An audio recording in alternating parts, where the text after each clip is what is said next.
Hi. Sorry it took a bit. You guys, I'm sorry. It took me a second to get off the starting soon screen. I was eating an apple. Oh God. Happy Wednesday. I have not had my caffeine today, chat. So if I sound tired, it's because I am. I'm very tired. I'm very sleepy. I almost canceled stream today, if I'm being really honest. Yeah, no apple crunch ASMR. No apple crunch ASMR today. I think for the first time in a very long time, I did not sleep well last night. So my back was hurting. So I was talking to my dad about it. I was like, Dad, my back hurts. So my dad, being the dad he is, was just like, Poseidon, you know what you need to do? You need to sleep on the floor. It'll help straighten your back. So you want to know what I did last night? I slept on the floor. I was just following my dad's advice. Okay, I was just following his advice. So I like halfway through the night woke up and I was like, you know what?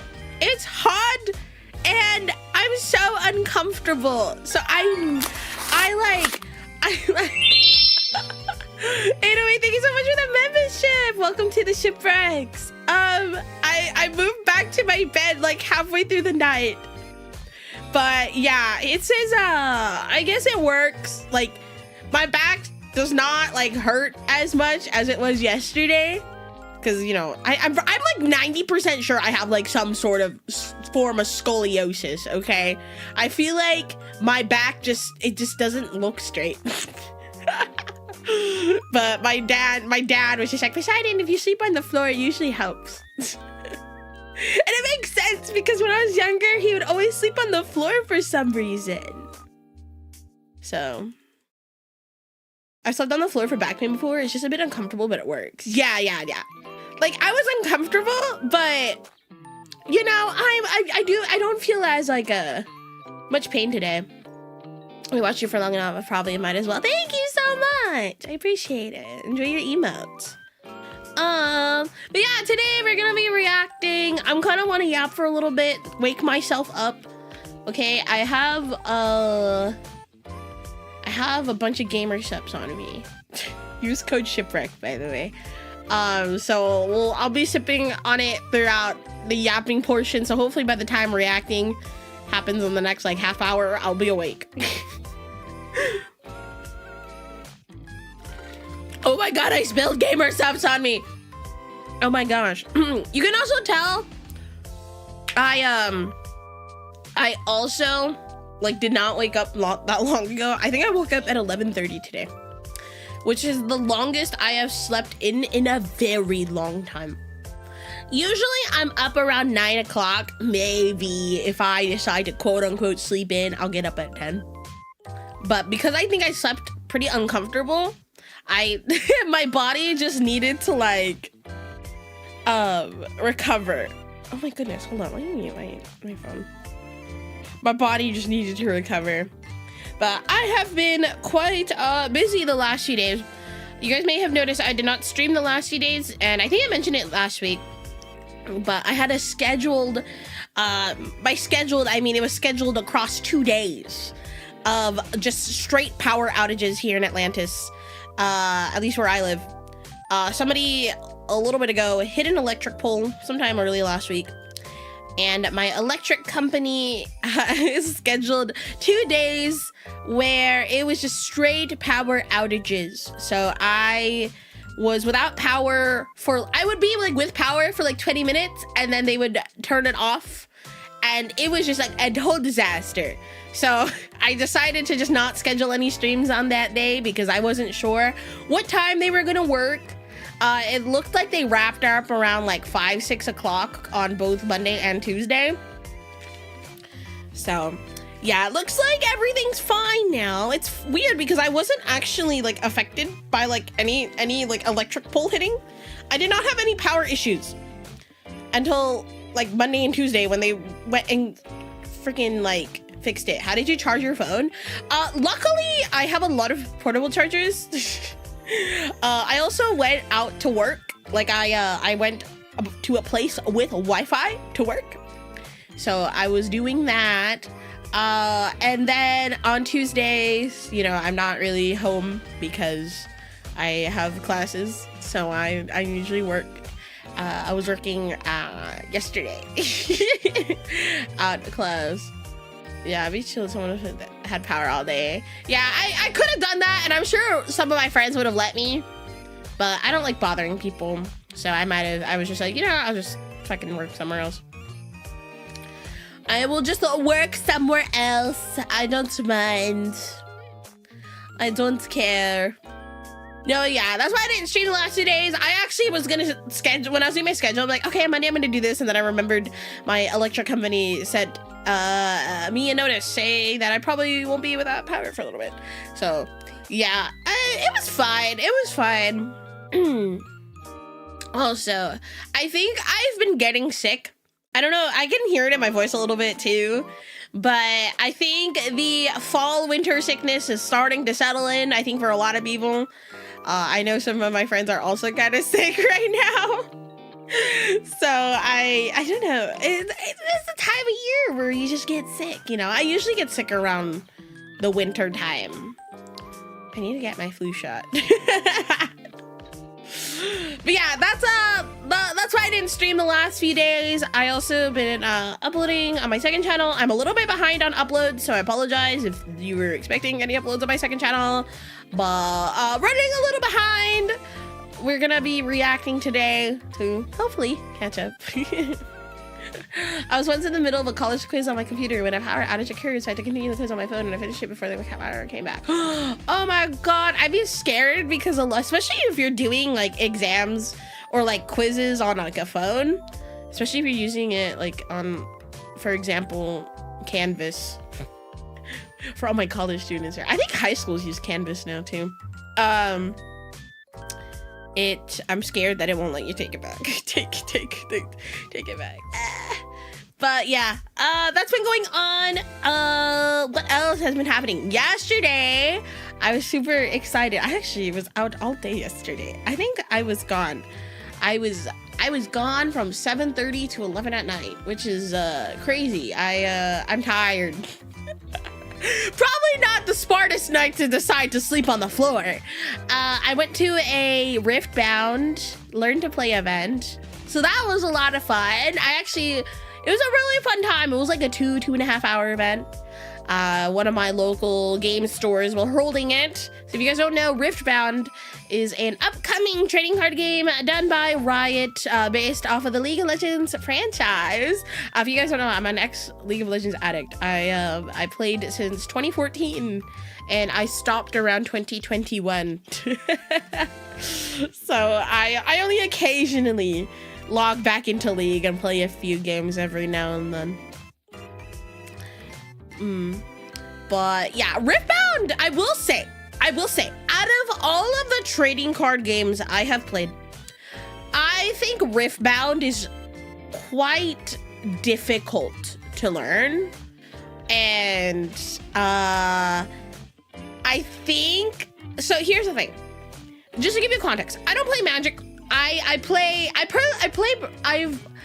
Pokemon, I play One Piece, I play Vanguard. I also occasionally play Yu-Gi-Oh! Master Duel. So I would like to think I'm at least a little experienced in TCGs. So usually I don't have like the hardest time transitioning from one TCG to the other. Especially if it's like a Bandai game. Usually Bandai games, you can just kind of go jump one for the other, and a lot of the mechanics. Oh yeah, I also play Gundam. That's a Nintendo thing. I also have a Gundam deck. I have the Rush Blue-Green deck. Anyways. So I and a few of my friendos went to a Riftbound Learn to Play event last night. So the point of these events is these LGSs get sent trial decks. They get sent decks that they can used to teach players how to play, and if you complete the event, you get a Teemo promo card, which is great because I like Teemo. So, the game is quite interesting. I don't know. It shares a similar mechanic, like resource mechanic, to One Piece or Gundam, almost. So you have like your runes, which is like the equivalent of like Dawn in One Piece. So you have to tap runes in order to play, but it also kind of it's like, how do I say it? It's also like Pokemon in the sense like the runes have different types. So like you can only, so you have like a cost to play, and then you have to recycle runes, but you have to recycle specific runes in order to play it. Like it's quite strange, but you know, that's fine. But the combat mechanic is so strange because it also like damage happens all simultaneously, and there's like a chain and reaction, and it's like a whole process to get like combat done, which I'm sure maybe it felt like a process for me last night, considering that that was the first time I've ever played the game. But I actually had a lot of fun. The LGS I went to, this is an LGS I don't normally go to. This is an LGS I don't normally go to. So it's funny. This is the LGS I told you guys about, that one of the salty Pokemon players in Atlantis, they like broke the door at this LGS. They broke the door. It was this LGS. Anyways, so that happened. It was a lot of fun. So I actually ended up spending 2 hours last night proxying decks because me and my friends want to play, and there's no product out because it's not going to be, the official English release is not happening until the end of this month, literally on Halloween. Is this the one you normally avoid? Yeah, I do. It's unfortunately the only LGS in my city that was doing the Riftbound stuff, and I really wanted to learn, so I was just kind of like, I'm just gonna go. So yeah, I normally avoid this LGS because there are people there that I don't like. Or I guess not the people who work there, but like the people who frequent their Pokemon locals, I don't vibe with.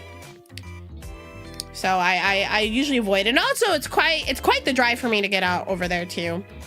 So it's not very convenient for me to go. BZ Soul, hi, Sai, good to see you. Good to come to your stream. Thank you so much. Appreciate it. Welcome in. Yeah. Listen, I don't have beef with these people. I guess that's a lie. I just don't like how disrespectful they are. That's all I'm gonna say. They're very disrespectful. You know, I have a problem with being very nice to people only for like people to either use me or like be disrespectful, which is exactly what happened with these group of people. So I don't frequent that LGS anymore. I was going, I think, the first few times they were doing Pokemon locals, but I don't know. I don't vibe with those motherfuckers. Okay, I didn't mean to dump. My bad. I have massive trust issues, real. Also, I probably should have addressed this at the beginning of the stream. I know yesterday, I want to say the VTuber community kind of, went up in flames for a little bit. I don't want anybody in my chat asking about it, talking about it, because quite frankly, I just don't want to hear it. I just don't want to hear it. I just don't want to hear it. I don't want to hear it.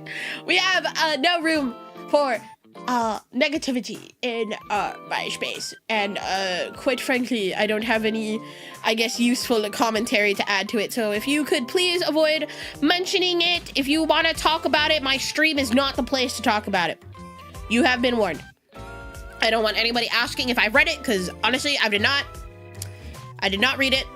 I looked at how long it was, and I went, you know what? Fuck that. I have better things to do right now. So yeah, I don't want to hear it. I don't want to hear it. If you want to bring it up, my mods will ban you. I They are very eager to click the ban button. My mods love the ban button. They don't get to ban very often, but when they do, it's like, yes. This stuff happens every week. I wouldn't say like every week, but I guess to this massive of a thing, probably not. I also want to address yesterday, there were some people who were kind of, I guess, I don't think it came from a bad place, but me and Nova put out a tweet.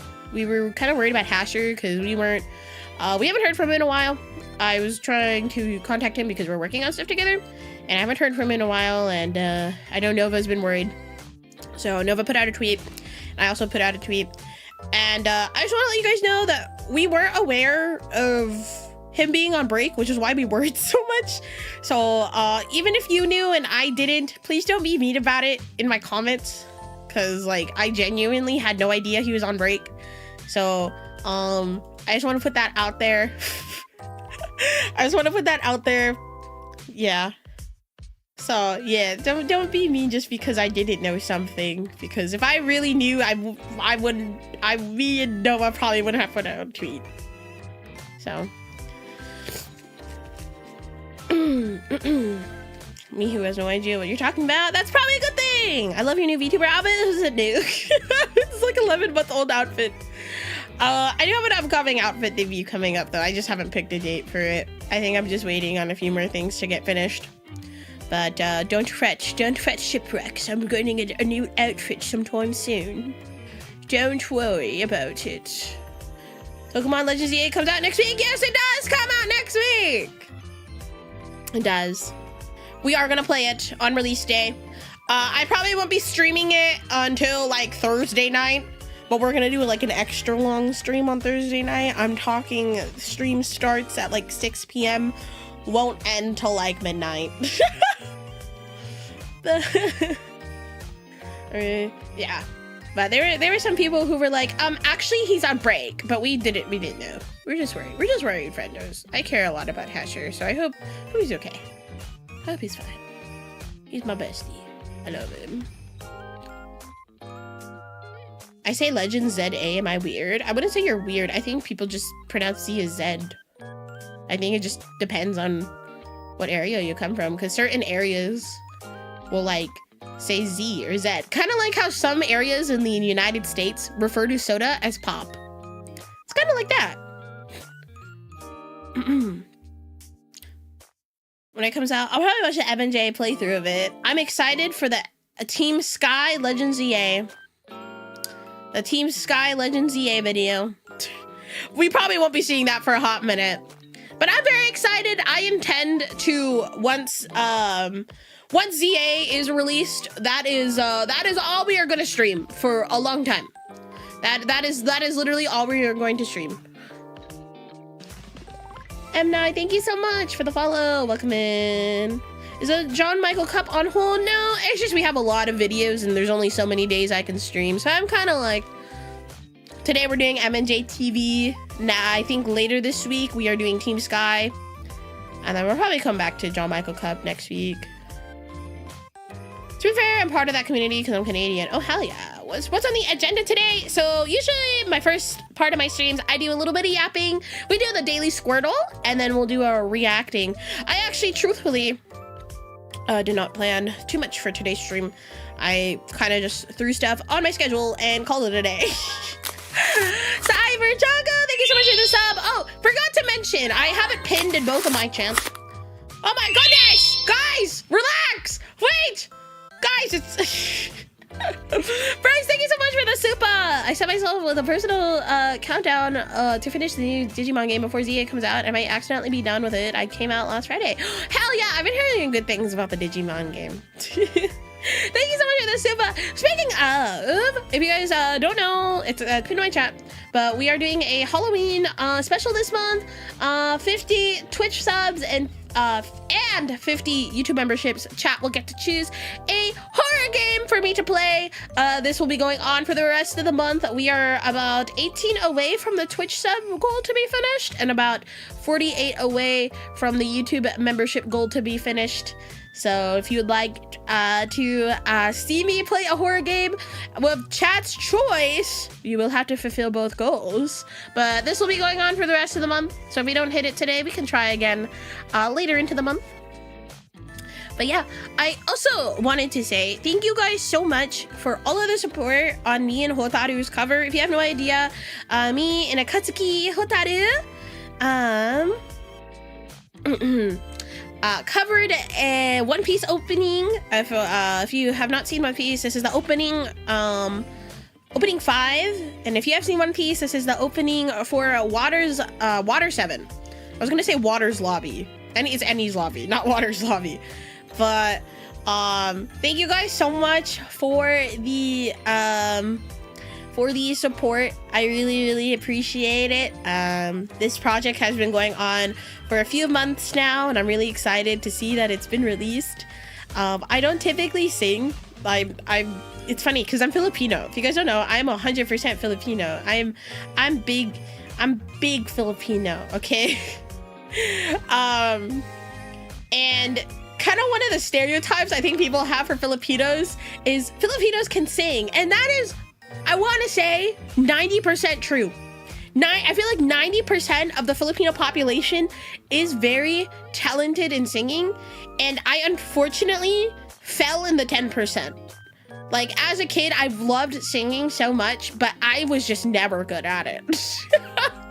My parents would make sure they're like, you need to work on your singing, and I'm just like, So, yeah, I was never, like, super talented in singing. I was not gifted with that natural talent, so I actually feel like I had to work a lot to be, I would like to think, okay and decent at it. So hearing the feedback on the cover has made me feel a little more confident about my singing. So thank you guys so much. I will be releasing more covers in the future. I would love to do more solo covers, and I would love to do more group stuff. I love doing group stuff as well. So thank you guys so much for the support. I really appreciate it, and I know Hotaru appreciates it as well. We had a great time. We streamed hand cam, a One Piece card game on Friday, and it was a fun time. I received some really wholesome comments about how, you know, it was nice to see like two people who enjoyed a card game like play with one another despite like the language barrier, because I don't speak Japanese and I don't think she speaks English. She can speak like enough to communicate with me, but I don't know if she's fluent. I don't think she is, but I'm not fluent in Japanese. But you know, it's just nice to be able to share a love for a card game and transcend language barriers. So yeah, I didn't know Greek gods had ethnicities besides Greek. Well, everyone in Mythos. Zeus, when Zeus was still here at Mythos, she's Filipino. She's Filipino. You and Hotaru's collab was so cute. Thank you. I had a great time. I felt mean though. I felt mean playing my green decks. I need to play a deck that isn't green, okay? I'm gonna find another deck to play that isn't green. Seeing Sharon's face is adorable. Yippee! I know, it was a lot of fun. I had a great time. I would love to do more One Piece at some point. Any bread decks? I have Shanks. And I have, like, I thought about putting together red-green smoker. Yokai Sonic, thank you so much for the follow. But I feel like that's cheating because it's still green.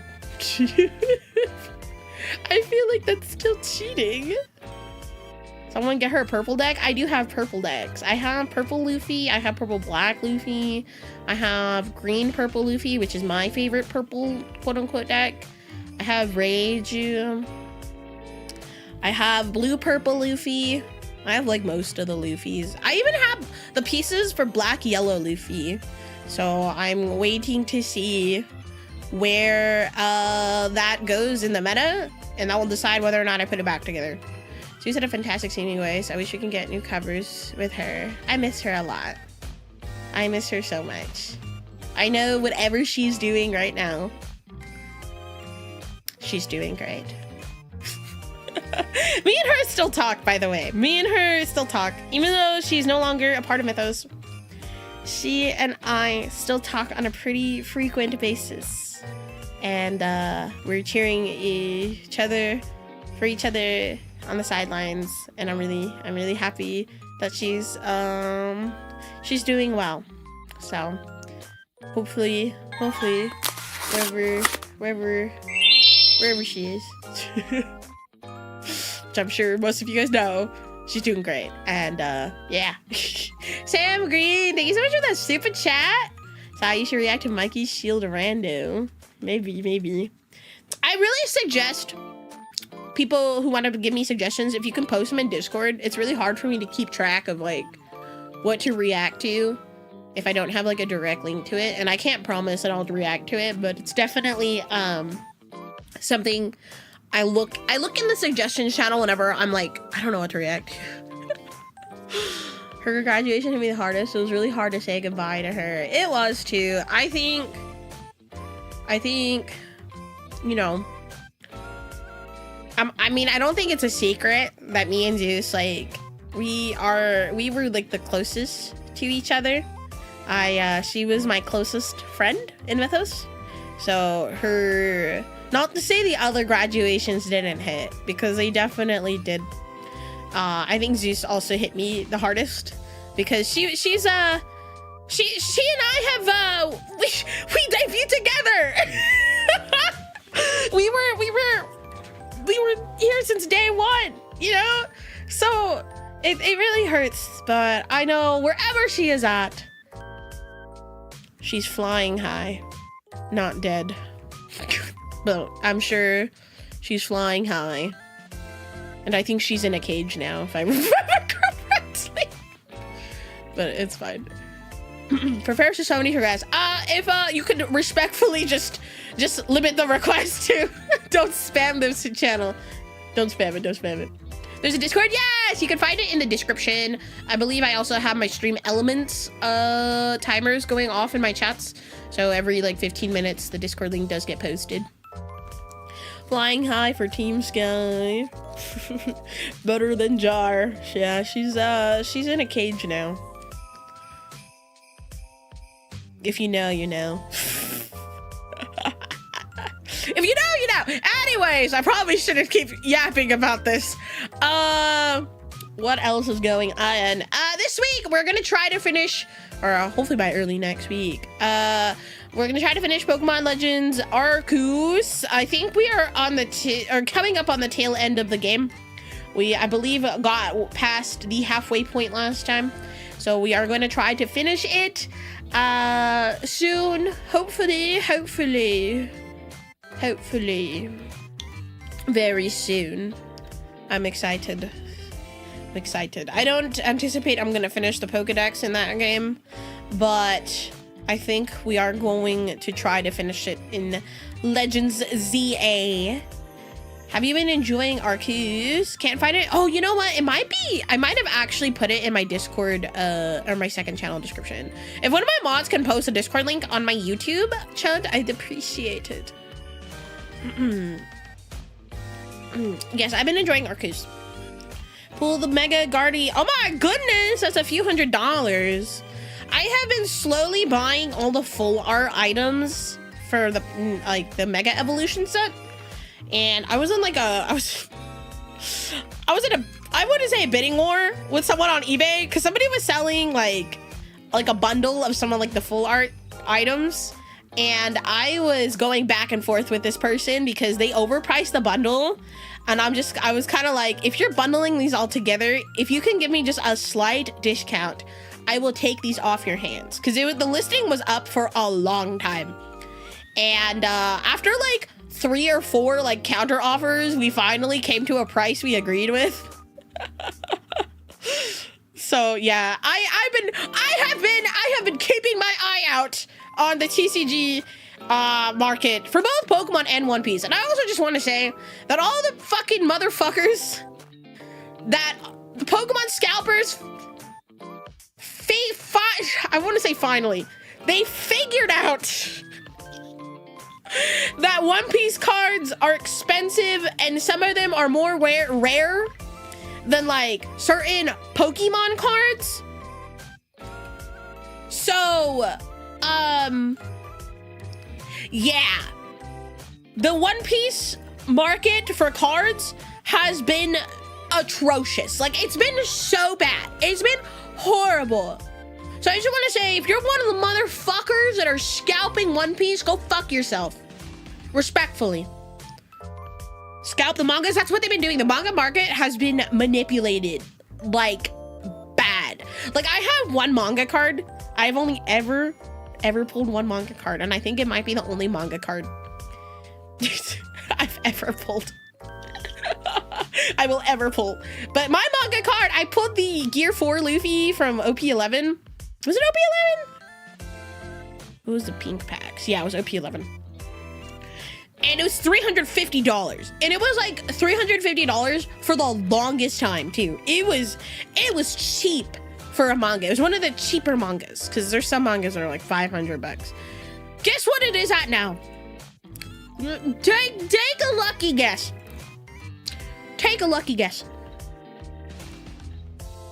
Yeah, if you're scalping, kindly go fuck yourself. I don't like you. Lowest listing on TCG Player is $630. That is almost double. Almost double. Not quite double, but we're almost double. It has skyrocketed alongside the rest of the manga cards in One Piece. Like, my favorite manga card right now in One Piece is the Bonnie manga. This is the newest manga. She was sitting at like maybe 350, 400 for a while. Now she's at like $550, $600. Like, that's insane to me. So yeah, a lot of the Pokemon scalpers have been buying out the mangas on One Piece and have been manipulating the market. And you know what sucks? We had a reprint set come out this past week. So the point of the reprint set was to reprint stuff like staples that have originally been like super duper expensive. And for some reason, some of these staples, not all of them, but some of them have still stayed around the same price, or at the very least like gone down a little bit. But this reprint set has actually made the scalping worse. I was really lucky. I actually opened a box yesterday. I didn't get a bad box, but I didn't get a good box either. But yeah, the market right now is low-key kind of fucked. It's fucked. I hopefully within the next few weeks things fizzle out. You know, maybe the trend will go away. Fingers crossed, knock on wood. Please make it go away. But I've always told people, especially for those who love One Piece and love trading card games, like, get into One Piece, because it's, I say it every time, I genuinely think it's such a good card game. Like, I absolutely love the way it plays. The art is amazing. I love that like anime artists from like other animes do work, like artwork for One Piece cards. If you guys don't know, what is it? What's her name? What's her name? Is it Peach Momoko? Peach Momoko. She does some of the Marvel, yeah, she does some of the Marvel like comic book covers. And she has done multiple artworks for the One Piece like card game, which is so sick. Yeah, she's known for her Marvel cover work. It's a good thing Yu-Gi-Oh seems to have no scalpers. It's because the card game is going to shit right now. Like, oh my god, I had this conversation with actually Simo. You guys know, I actually I think I really mentioned it, but I went to lunch with Simo and Brittany a few weeks back. I was in Vegas with Mother Rhea, and they had invited me to lunch, and we were talking about Yu-Gi-Oh!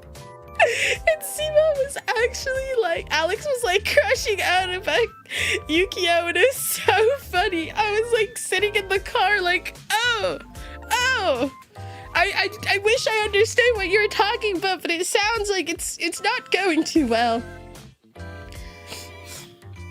Yeah, Peach Romako art is awesome. I love her artwork. But she has done art for One Piece. The Food Wars artist has done work for One Piece. I know some of the Jujutsu Kaisen artist, Black Clover artist has done some stuff. Like, there's just so much good art in One Piece. I love it. But I've always told people, like, get into One Piece. It's actually not that, like, expensive to get into. Garth David, thank you so much for the super chat. I feel like I'm getting spoiled with super chats today. Hello? Oh my goodness. You guys. I'm just a little girl. Don't spoil me. If you scalp, I hope both sides of your pillow are turning warm. I know, fuck those guys. Fuck those guys. I wish I had locals that played One Piece TCG. Oh no! It's actually quite the popular TCG right now. I think it's been growing a lot within the last year. Like, my locals... It's funny, it's weird, because my locals has been going up and down. So when I started playing One Piece, my local size was about 15 people. And then it grew to like 40. Like, on a random weekday night, I'd show up and there was like 40 people. I'm like, where did you people come from? And then Gundam got released. And it slashed the One Piece locals down in half because a lot of the One Piece players switched over to Gundam. And now we're seeing a lot of the players come back to One Piece. But, yeah. I think it's great. It's great. You know, it's really popular when regionals are like instantly selling out. When they are just bonkers. It's crazy. I want more Hololive sets. I wish I had Hololive locals. I have one deck. I have the Kanata deck, but I have no one to play with. I mean, I guess I could find like communities that do hand cam, but I mean, I don't have time for that. Just set that up. And reprint cards and products with the garnish helps. Yeah, which I think the scalping, I think a lot more collectors are interested in Pokemon right now. Pokemon within the last year has just been the TCG to scalp. I think recently it's also been Magic, specifically the Final Fantasy set. The Spider-Man set low-key flopped. NGL. I anticipate the Avatar set to also get scalped. I think because Avatar is just such a beloved IP that I think a lot of people are gonna scalp it. I think it really it's gonna be bad because a lot of the people that grew up with Avatar are now adults with adult money. So now those people are gonna buy it out. I say as I am within that population as well. Poseidon's also gonna do a chart. Pokemon's do all Charizard say, oh yeah, Phantasmal Flames fucked. Just completely just shat on. Like that's been cooked. That's been cooked. I will be shocked if I see Phantasmal Flames on the shelves. I could be wrong. We've had Charizard sets in the past flop. However, they flopped because at the time Pokemon wasn't getting scalped and those sets were also asked for competitive play. But Phantasmal Flames has so many good like cards that are gonna shift the meta a lot. And it's a Charizard set. So I 100% believe it's going to get scalped. Like it's gonna get scalped 100%. If you have not pre-ordered your Phantasmal Flame products yet, or know when the drops are happening, you should probably do that now. And if not, good luck waiting in line at Target and GameStop. Because guess what? Guess what? I am going to be the motherfucker waiting outside GameStop. Yeah, it's an absolute train wreck. Yeah, Mega Gengar is going to be good. I think Mega Charizard is going to be broken. Mega Charizard is going to be broken because we have the Oricorio card coming out too. Card games are, yeah, card games, I would even, I mean, Pokemon, I still, if you want to play Pokemon TCG, I think it's still one of the cheaper card games to get into comparatively. but I don't know. You show us the fork. There's the fork.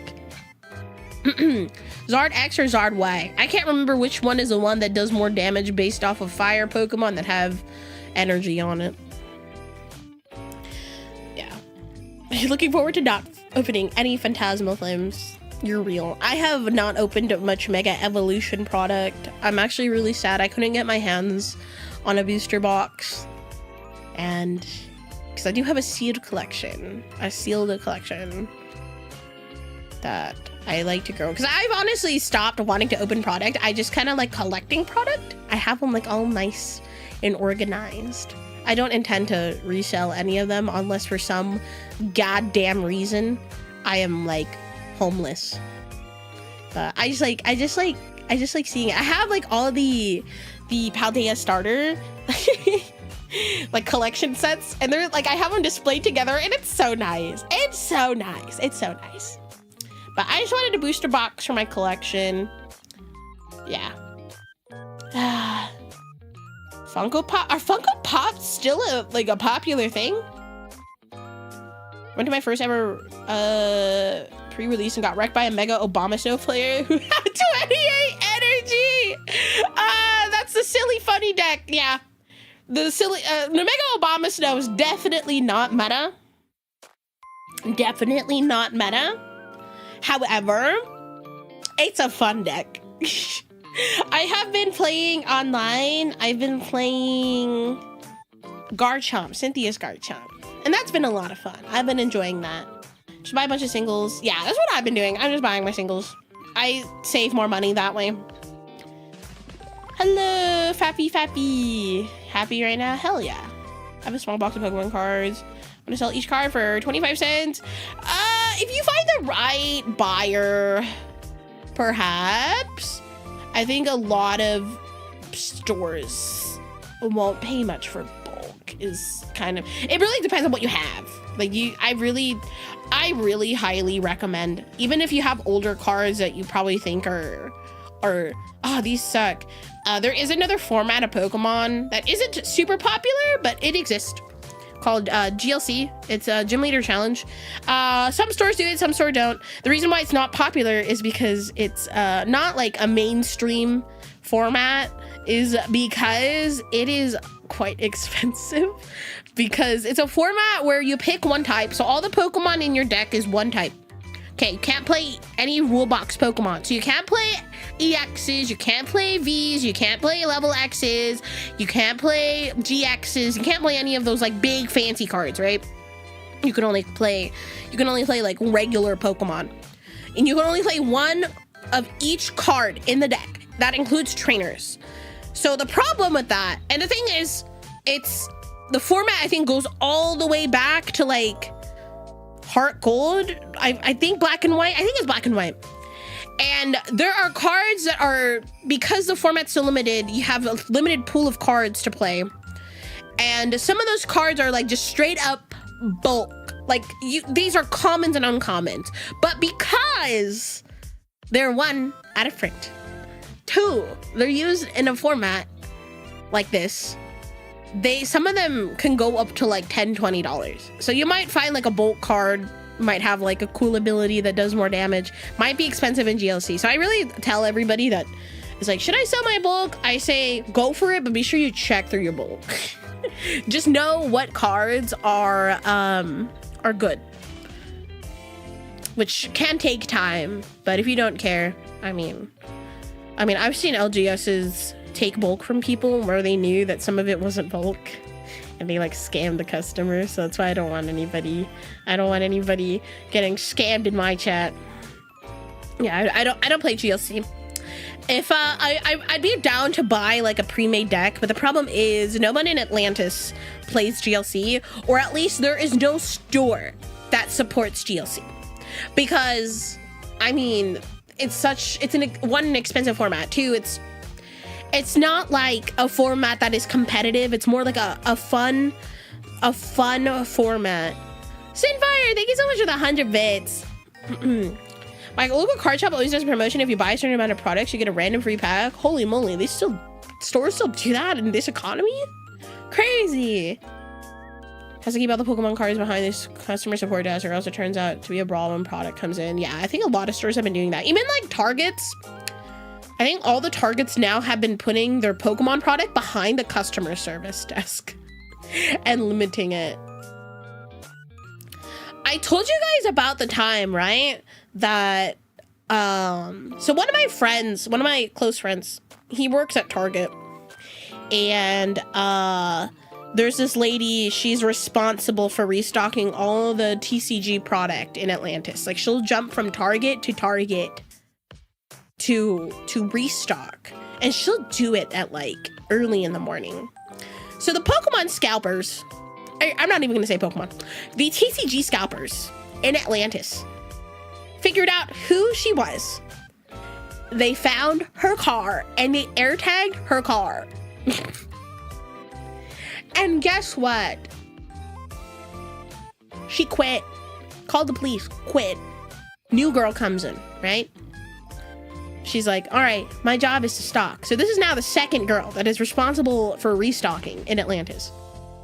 Her car gets air tagged too. And I'm like, these scalpers are fucking disgusting. Like these are disgusting excuses for human beings. Like why? First of all, that's a fucking crime.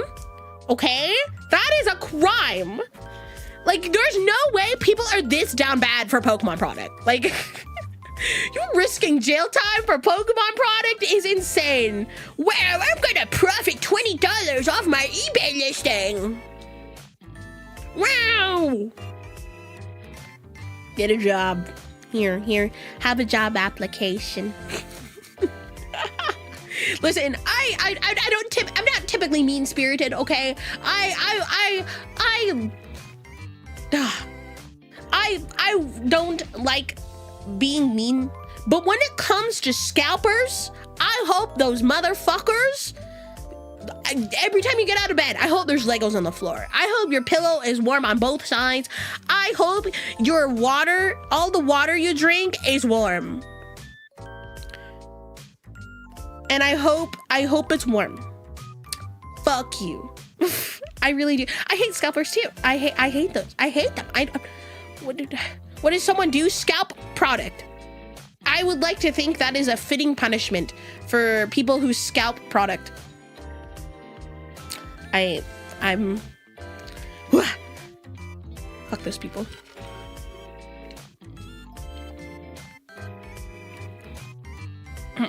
Scalpers deserve warm, stale water. I agree. Okay. I've been yapping for like an hour now. We should go do the daily Squirtle. If you don't know what Squirtle is, it's like Wordle, but Pokemon. We are going to do the daily Squirtle. The daily Squirtle. Okay.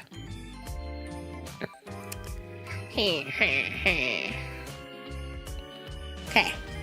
We always start with a Gen 4 dual type. So what is a Gen 4 dual type we shall start with today? What's a good Gen 4 dual type for us to start with today? Infernape? Alright.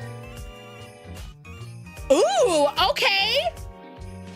Alright. It is a fighting type, but it looks like it is the main type. It is not Gen 4, it's in a Gen above 4. It is taller than Infernape, but lighter. Let's do Mienfoo. Whoa! Okay, that's good information. So it's not Gen 5. What's a good Gen 7 fighting type? Let's do Gen 7. Oh, that's Alola. I was gonna say Gumshoes, but I don't think it's Gumshoes. Conkeldurr, but that's Gen 5. Yeah, it can't be Conkeldurr. Ooh, Passimian? That's a good one. Ooh, okay. So it's okay, it's shorter than 2. And it's lighter than 82. So it's either Gen 8 or Gen 9. Oh, Clobbopus? Wow, okay. Okay. It is Gen 8. It's a Gen 8 fighting type. It's not Globopus. Gen 8 fighting type. I had one at the top of my head and I can't remember it anymore. Grappalocked. Grappalocked? Okay, it's taller than that. Could be a good guess. Oh, wow, there we go. Yeah, I was thinking of phalanx. I was thinking of phalanx. Grappalocked's a good one. Damn, okay. I think we definitely high rolled the first one. Fighting type right off the bat. Let's go! We got it! Yeah, phalanx would have been my next guess. That was the one I was thinking. I was like, it's like the little centipede looking thing. Wow, Grappalocked is cool. A cool guy. He's a cool dude. He's a cool dude. That was our daily Squirtle. If you want to do Squirtle on your own, you can just type in Squirtle, and there's you can do like the free play version, which I think is cool. I think you get less guesses with the free play version though. Okay. I won't lie, chat. I won't lie to you. I will have to pick some videos to watch because I did not. Usually I pre-pick them, but today I just didn't. I woke up late. Forgive me. Forgive me. Grappalock's cool. I agree. Forgive me for my sins. Give me one moment, chat. Anyways. Yeah, it's pure fighting. It's not a Webster's dictionary define. Oh, whoops. We already watched that video. We already watched that video. We watched that one in the past as well. We could do Webster's dictionary define. No, not that one. We can do the Pokedex entry stuff. Pokemon's 50 creepy-ass Pokedex entries. Sick. Let's do that. Let me turn off my music first. Yeah, Grapplock has a really cool shiny. I'm really looking forward to in Legends EA doing shiny hunting. Like that's my favorite thing to do in Pokemon. Like I'm fucking love doing that. Question chat before we move forward. I've been very curious. Do you guys like when we react to stuff when I use my overlay? Like I have an overlay I use for gaming, but I don't typically like use it for reacting. I used to use it for reacting actually. I used to, but I don't do that. I don't really use this anymore. Do you guys like when I have it like this? Or do you guys like when it's full screen like this? Oh Lord. What? That shouldn't be like that. Oh! Oh no. One second.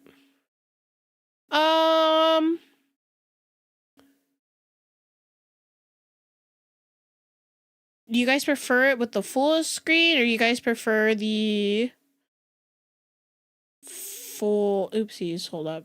Do you guys prefer the overlay? I feel like full screen you get to see the video more because it obviously takes up the full screen. But I do, you know, because of my VTuber models here, sometimes it covers up. It covers up the stuff. Let me actually do this.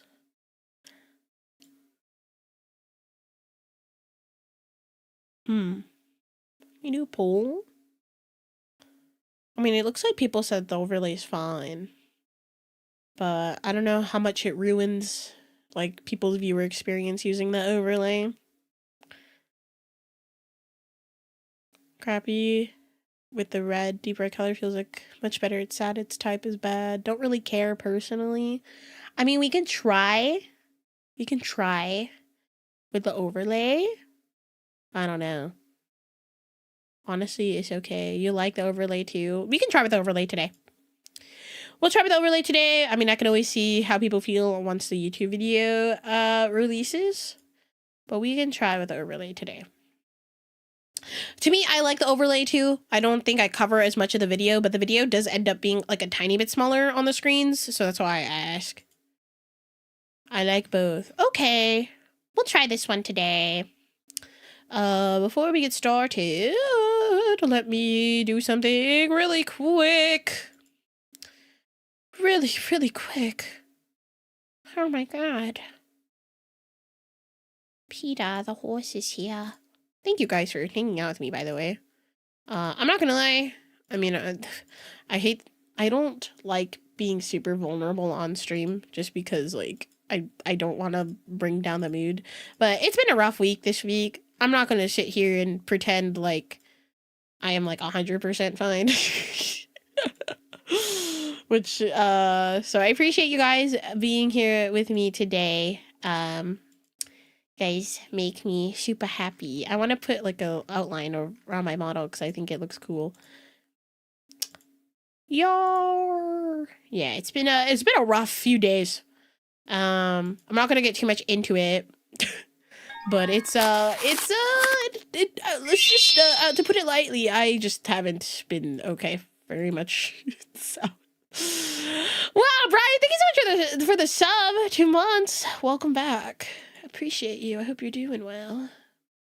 Let me move some of my member stuff. Just a reminder, we are doing a sub goal for the month. If we can hit 50 members on YouTube and 50 gifted subs on Twitch, I will let chat pick a horror game for me to play. So if that is something you are interested in, definitely consider, but no pressure. No pressure. Sorry, I'm fixing some stuff really quick. And then we shall get started on the scheduled stream activity for today. Are you doing totally? I'm doing fine today. I think I'm just a little out of energy. Just a little bit. Okay!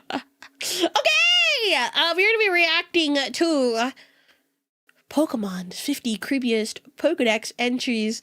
When I think of creepiest Pokedex entries, the first thing I can think of is the Pokedex entry for, I think it was Drifloon or Drifblim, one of the two.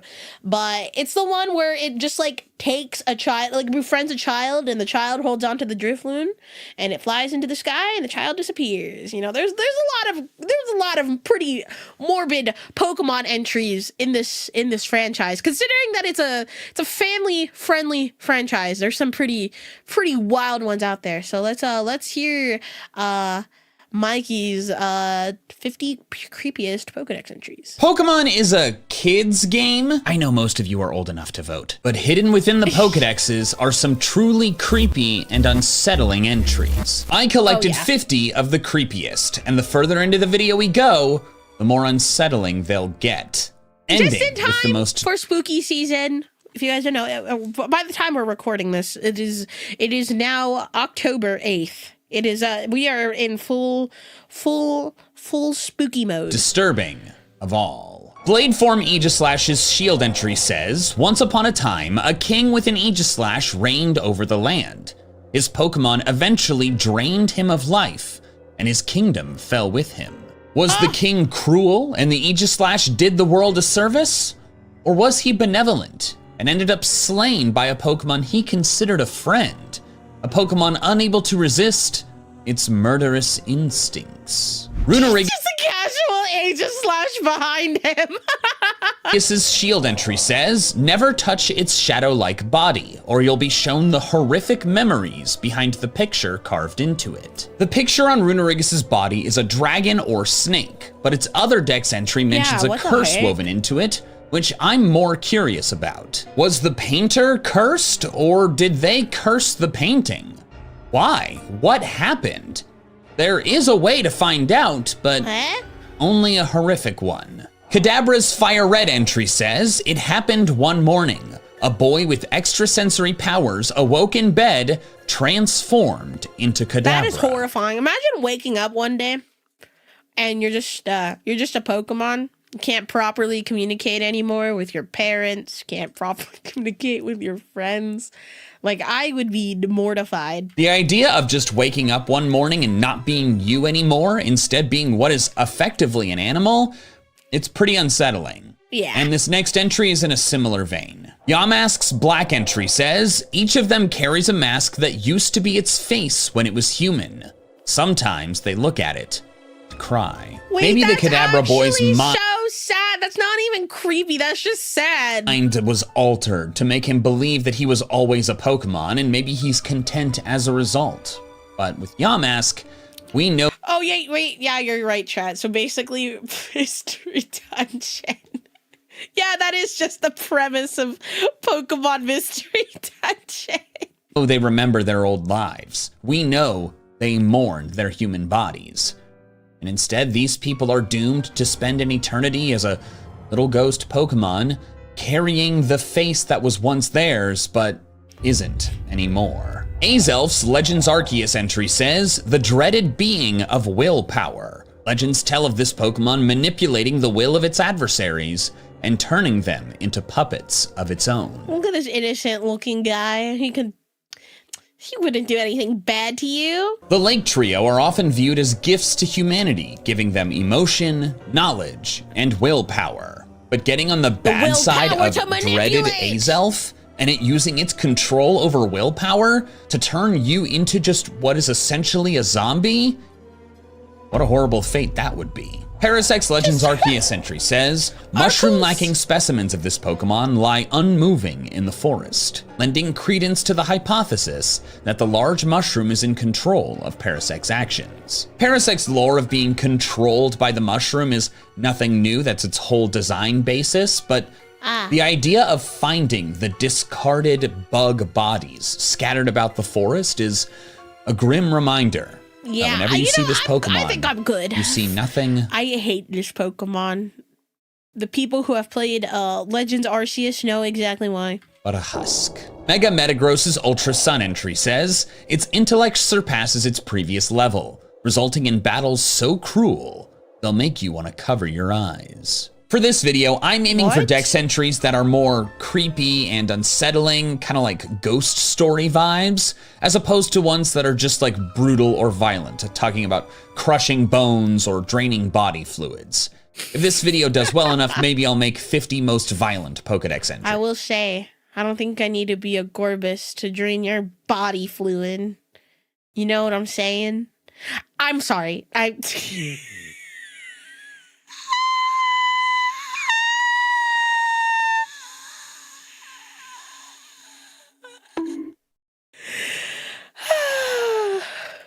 Despite that, though, this Mega Metagross entry still fits into this creepy-focused video because of the ambiguity. It goes into no details about how the cruelty is exacted, leaving it up to our imaginations. As shown by this painting, the uncertainty of the darkness can be far more terrifying. Reminds me of, oh God, what is that movie that just, I wouldn't say it just came out, but it like recently released in theaters, but it's been out for a while.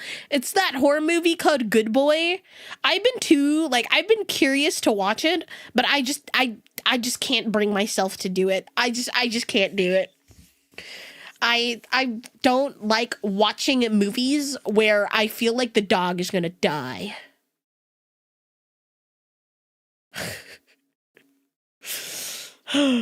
I can't. If you guys don't know that movie, it's like a horror movie from the perspective of a dog. He's watching his owner get possessed. It's really sad. Fine.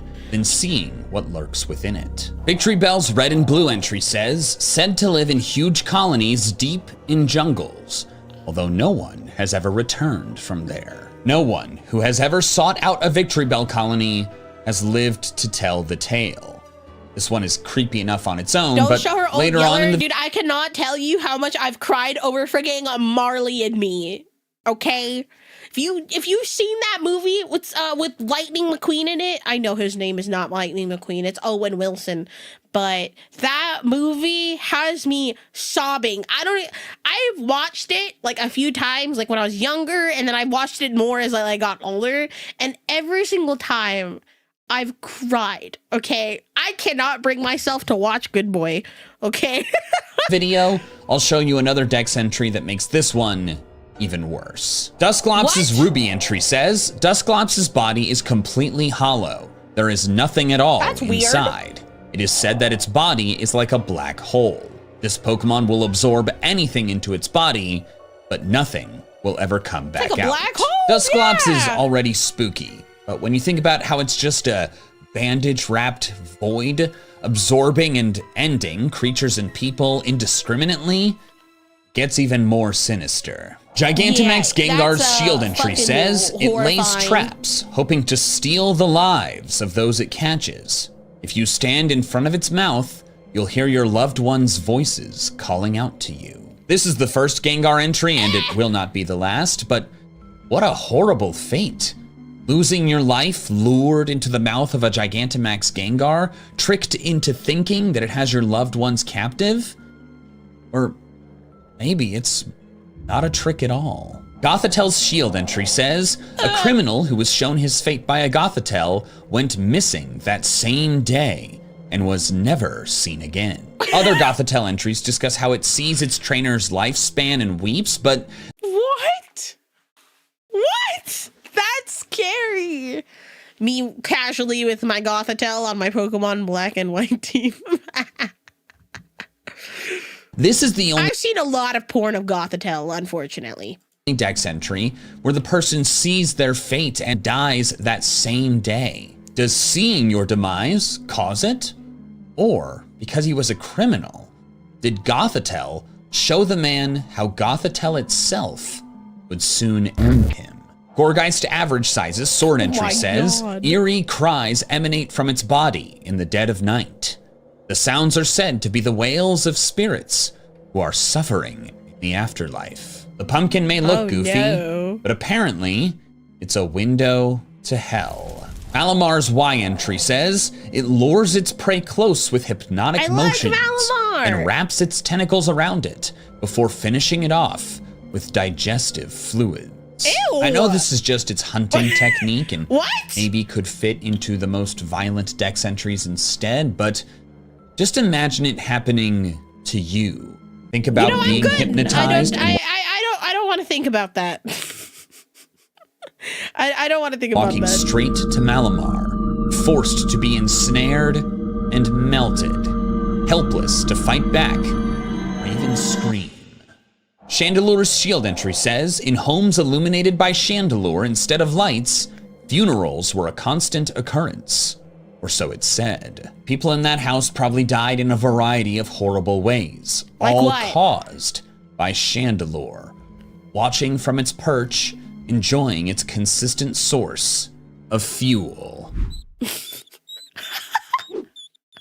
I want one of those so bad. I saw those. I think they were on the Pokemon Center or something, and I wanted to buy it, but I'm like, I don't need this. But now I do. I want that. Will I probably die? Not sure. Not sure. But I guess there's just only one way to find out. Drampaw's Ultra Sun entry says, Yes! if a child it has made friends with is bullied, Drampaw will find the bully's house and burn it to the ground. This is my favorite Pokedex entry of all time. I just think it's so funny. I think it's to me, it's not creepy. Is it funny for the person who bullied? Probably not, but like, lesson learned, just don't bully kids. Don't bully kids. While Drampaw may appear sweet, it's actually a monster. Because imagine you're the parent of a badly behaved child, and you wake up in the middle of the night to your house on fire, having no idea why. And you and the rest of your family burn to death as a result. Yeah, Bullying is don't wrong, bully a child who owns a This Drampa. is too far. Sliggoo's Sun entry says, it has trouble drawing a line between friends and food. You know what? That's relatable. It will calmly try to melt and eat, even those it gets along well with. Imagine you wake up one morning and you find that your roommate's Sliggoo has melted and eaten him. Or worse, imagine that you wake up halfway through your own Sliggoo doing the same to you. What a horrible way to die. Mischievous' Ultra Sun entry says, what gives meaning to its life is surprising others. If you set your ear against the red orbs around its neck, you can hear shrieking. Okay, Most that's of kinda Mischievous' scary. entries are lighthearted and talk about it playing tricks and causing mischief, but this one reveals something much more sinister. What's inside those beads? Is it What another is in trick? it? A soul? Or is someone trapped in there? Beheeyem's Ultra Sun entry says, with its psychic powers, it rewrites its opponent's memories. You too may have already had your memories rewritten. Dex entry. See, that scares me. Like, if somebody were to alter your memories, would you remember that? Probably not. So, like, do you ever just sit there and think, have my memories ever been altered? I think about that all the time. It's like,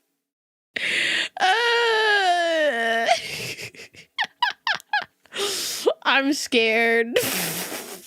That talk directly to the player are always immediately unnerving, at least a bit, in my opinion, because it kind of breaks the fourth wall a bit, and they're pretty uncommon. But this one is exceptionally creepy, because it forces you to think about, what did you forget? What does Beheeyem not want you to remember? Drifloon's Sun entry says, stories go that it grabs the hands of small children and drags them away to the afterlife. Yeah. It dislikes heavy children. Any Dex entry that discusses a Pokemon killing children is immediately pretty upsetting and is gonna be kind of high on my list. Drifloon is infamous for this. Yes. However, this one is not higher on the list simply because it dislikes heavy children is kind of funny. Drifloon has another Dex entry later in this video, though. Your children from getting kidnapped by Drifloon, just make sure they eat a good dinner.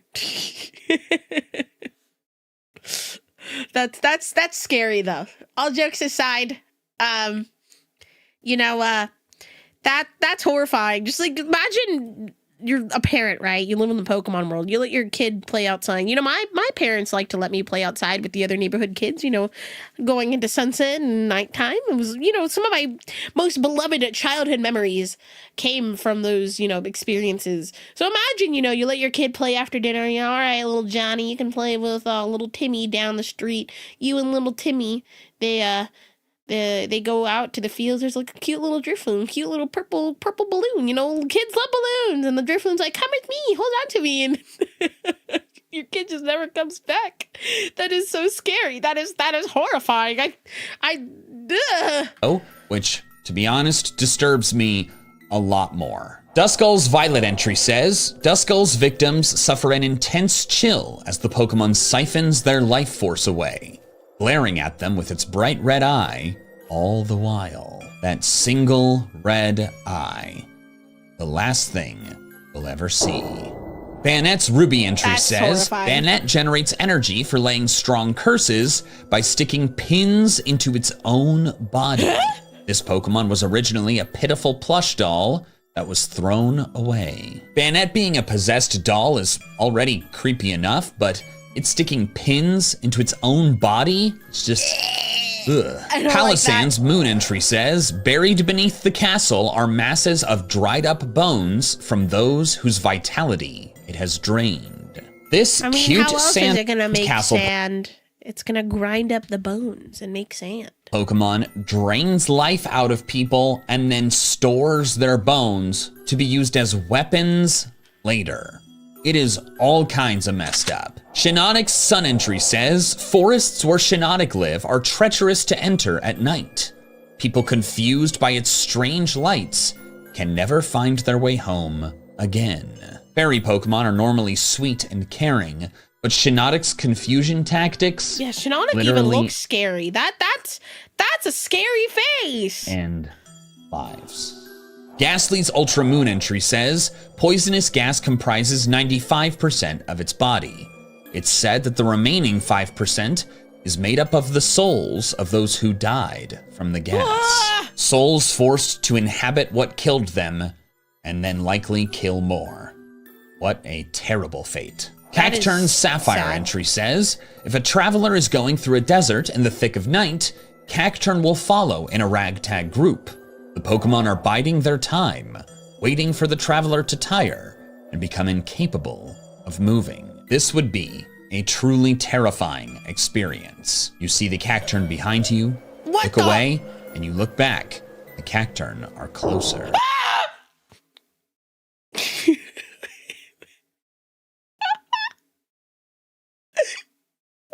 That actually kind of freaked me. I knew it was coming. I knew it was coming too.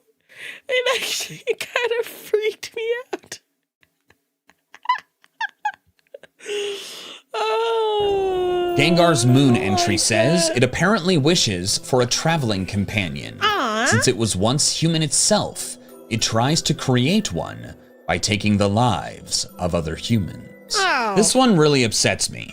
Not only does it reveal that Gengar it just wants a friend, but it's killing people for it. is another former human, which is unnerving enough on its own, but unlike Yamask, which just wander in sadness, Gengars are serial killers, futilely murdering people to do what? Create another body for itself? Create a child? Whatever it is, it's horrible. Hatterine's Violet entry says, beware of forests that show no signs of living creatures within. You may have wandered into Hatterine's territory. I've also seen a lot of porn of Hatterene. Hatterene is so horrible Not willingly. that it has either killed or scared off every living creature in an entire forest. And if you find yourself there, you'll be next. Haunter's Fire Red entry says, if you get the feeling of being watched in darkness when nobody is around, Haunter is there. Everyone hates the feeling of thinking you're being watched and knowing nothing's there, but there is something there. It's Haunter. It's literally just Haunter. And as we'll see in a later entry, it has plans for you. Cophagrigus' Black entry says, it has been said that they swallow those who get too close and turn them into mummies. They like to eat gold nuggets. Allow me to read just like the random last line. Yeah, so they just they swallow humans. They also just really like gold nuggets.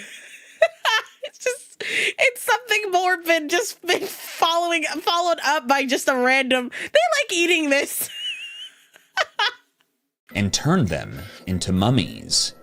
They like to eat gold nuggets. Allow me to read you some excerpts from the Smithsonian website that explain how ancient Egyptians mummified dead people. The first step in the process was the removal of all internal parts that might decay rapidly. The brain was removed by carefully inserting special hooked instruments up through the nostrils. The embalmers then removed the organs of the abdomen and chest through a cut usually made on the left side of the abdomen. The embalmers next removed all moisture from the body. Next, the wrapping began, and the mummy was complete. Now imagine Cophagrigus doing that to you while you're still alive. Blue Flower Florges' Scarlet entry says, though usually compassionate, Florges will hunt down anyone who vandalizes its flower garden, showing no mercy, even if they beg for their lives. As mentioned earlier, I tried to avoid having something so innocent looking, yet so morbid. Dex entries in this video that just talk about the Pokemon being brutal or vicious, but with this one, I had to include it. Because they have the line, even if they beg for their lives, that just makes Florges... Chat, don't say smash! Chat, this is not a smash or pass. so much more terrifying. Disguised form Mimikyu's Ultra Moon entry says, a gust of wind revealed what hides under this Pokemon's rag to a passing trainer, who went home and died painfully that very night. There's another Mimikyu entry that says a scientist saw its true form and died from shock, but this one spells out that someone just walking along the road happened to look at the wrong place at the wrong time and died painfully as a result. This cute little thing is murdering. Dusknoir's shield entry says, with the mouth on its belly, Dusknoir swallows its target. I didn't even realize that was a mouth. I thought it was just a pattern on its body. That's a mouth? Whole. The soul is the only thing eaten. Dusknoir disgorges the body before departing. This is simply a horrifying image. It's one of the freakiest ways that a Pokemon can kill someone. Malamar's Scarlet entry says, its hypnotic powers are dangerously strong. Anyone who falls under Malamar's control loses their memories surrounding the event. I already covered the horrible way in which Malamar kills its prey, but this one is worse. Another entry says there's an endless number of people who utilize Malamar for their nefarious deed. Huh? Wait, is Malamar getting trafficked? Wait, that's so sad. What? Huh? Oh. Oh, man. Now I'm just sad. That's just sad. Ugh. Someone with a Malamar could control you and make you do horrible and heinous things, maybe to people you love, and you would be none the wiser. Gorgeist's Y entry says it enwraps its prey with its hair-like arms. It sings joyfully as it observes the suffering of its prey. Again, this silly pumpkin is actually twisted. It sings joyfully as it watches suffering. It's messed up. Jellison's Black entry says the fate of the ships and crew that wander into Jellison's habitat. All sunken, all lost, all vanished. You know what? Real. I can relate to that. I can relate to that. There's a reason why. There's a reason why I call my community the shipwrecks. Imagine you're a sailor on a ship sailing peacefully through the night, and you catch sight of a horde of ghostly specters in the water that end up dragging you and all of your crewmates and friends down to drown. Victory Bell's yellow entry says, lures prey with the sweet aroma of honey. Swallowed whole, the prey is melted in a day. That's bones horrifying. And all. I told you I'd come back to it. People who go looking for these Victory Bell colonies, they end up melted. Lampin's shield entry says it lurks in cities pretending to be a lamp. Once it finds someone whose death is near, it will trail quietly after them. Few things sound more terrifying than being followed by a lampint, because it means that your life is about to end. Gotharita's sword entry says, it's said that when stars shine in the night sky, this Pokemon will spirit away sleeping children. Some call it the Witch of Punishment. Other Gotharita entries discuss how it controls children to make friends for itself, which is upsetting enough. But this one says it spirits them away and gives it a terrifying nickname. Once Gotharita's playtime is over, what happens to the kids? Banette's Ultra Sun entry says it's a stuffed toy that was thrown away and became possessed, ever searching for the one who threw it away so it can exact its revenge. Don't throw away your stuffed animals, your plushies. After this, I'm not throwing away anything. Banette's already freaky enough, but it's searching for the one that threw it away? Imagine you're an adult and a doll that you pitched decades ago shows up to your door to try to kill you. Darkrai does not have a dex entry in this video, but I did consider it because it causing nightmares is pretty creepy. But then I found this Masharna dex entry and realized that Darkrai can't quite measure up. Masharna's sword entry says, when dark mists emanate from its body, don't get too near. If you do, your nightmares will become reality. Think about all the terrible nightmares you've had, from your teeth I don't think Musharna means to make your nightmares a reality. falling out to being chased by a monster to your loved ones dying. Masharna makes all of that real, and you can't wake up from those nightmares. We've now reached I'd use Musharna as a torture device. That is insane. That's crazy. the top 10, what I believe to be the creepiest Pokedex entries in the entire franchise. Hypno's Fire Red entry says it carries a pendulum-like device. There was once an incident in which it took away a child it hypnotized. This is a pretty infamous entry, and for good reason. Hypno, a creepy Pokemon already, kidnapped a child. Its fate unknown. Phantom's Sun entry says, these Pokemon are stumps possessed by the spirits of children who died in the forest. Their cries sound like eerie screams. Dead children stories will always be sad and creepy, but Phantom sounding like the shrieks of the dying child that it is makes it so much worse. Haunter's yellow entry says, by licking, it saps the victim's life.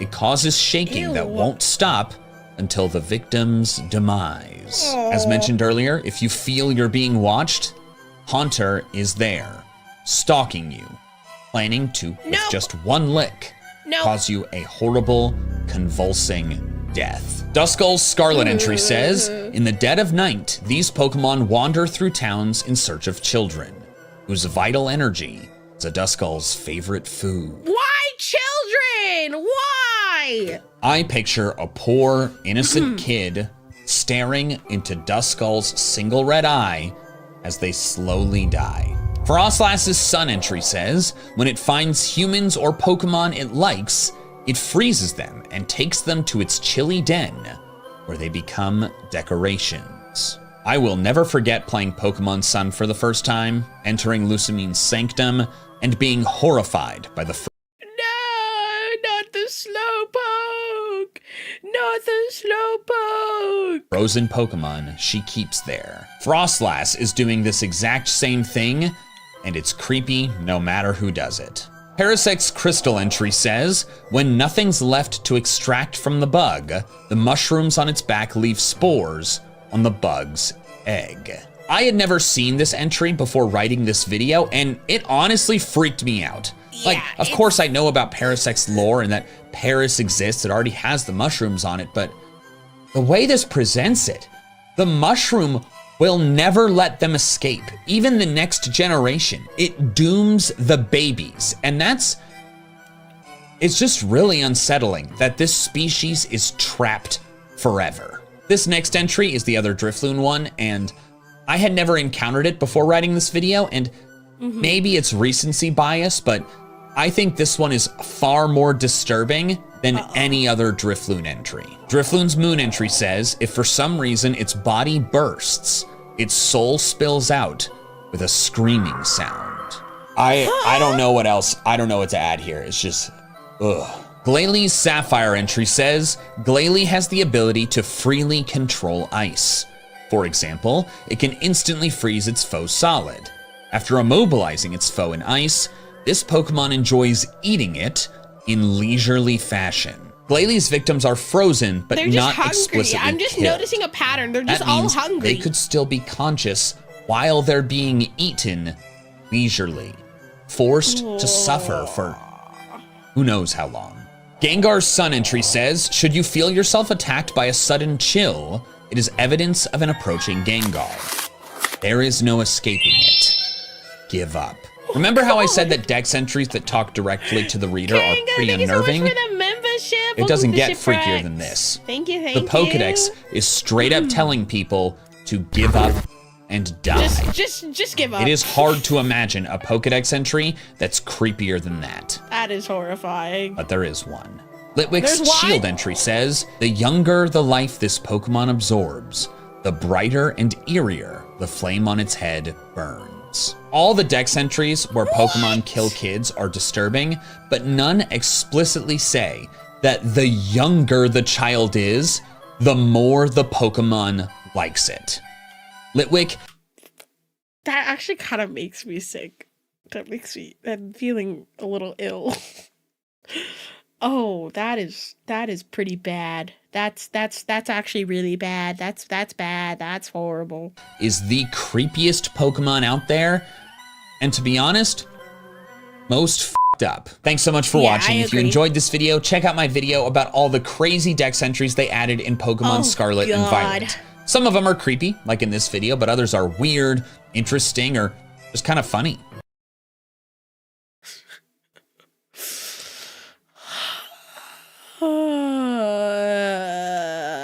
I feel ill.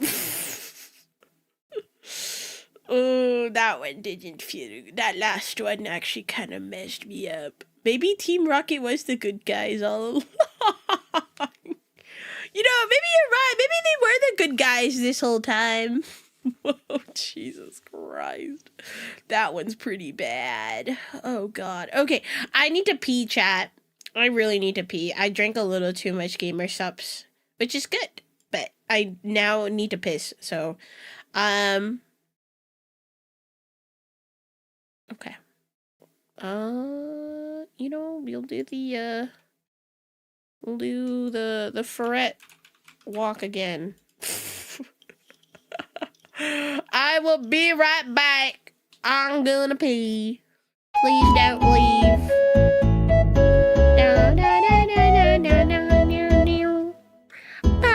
Pee time.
Took me a minute.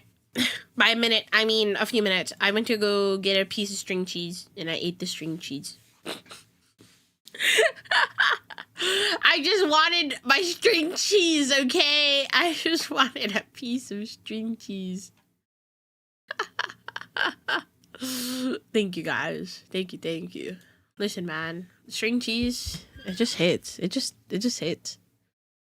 I washed my hands, okay? I washed my hands. Pokemon is a... I washed them, I swear. Webster's Dictionary defines... I swear. Oh! Wait, new MandJTV video? I didn't even notice. Oh, hell yeah. Let's watch this one. If every Pokemon could evolve. Most Pokemon evolve into or from another Pokemon. Yet many are left lonely, standing solo as the only members of their evolutionary lines. But what if they weren't alone? Today, I'm going through every single standalone unevolving Pokemon and connecting them evolutionarily to other existing Pokemon. What? Some of these new evolutions will be so perfect that you'll be surprised that they aren't canon.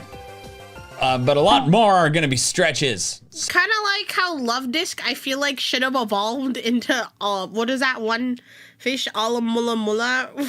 I feel like that should have been a Love Disc evolution. So please be nice to me. Some clarifications before we begin. 1, legendaries, ultra beasts, and paradox Pokemon are excluded, since most are super designed not to involve evolutions. 2, if any of a Pokemon's forms can evolve, I excluded the entire species. So Cantonian Farfetch'd will not appear in this video because Galarian Farfetch'd can evolve. 3, Mega Evolutions don't count since they are not permanent. And 4, I totally ignored stats. This video was impossible to do otherwise. I wanted to focus on the lore and design connections, and besides, if these evolutions were canon, then the stats would reflect that. Let's progress in Dex order, beginning with Kangaskhan.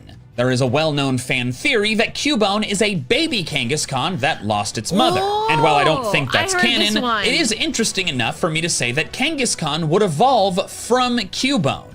A Cubone that gives into its grief becomes Marowak, and the skull fuses to its face. But a Cubone that can process its trauma and move on, thus discarding the skull, will become Kangaskhan to finish out the motherly duties that its own mother could not. It even works with the typing. Most bone-related attacks are ground type, so getting rid of the skull removes the ground typing, reverting to normal. This could only happen for female Cubones though, since Kangaskhan are all female, and thus the males are destined to be broody, violent Marowak. It's a metaphor for men ignoring their mental health.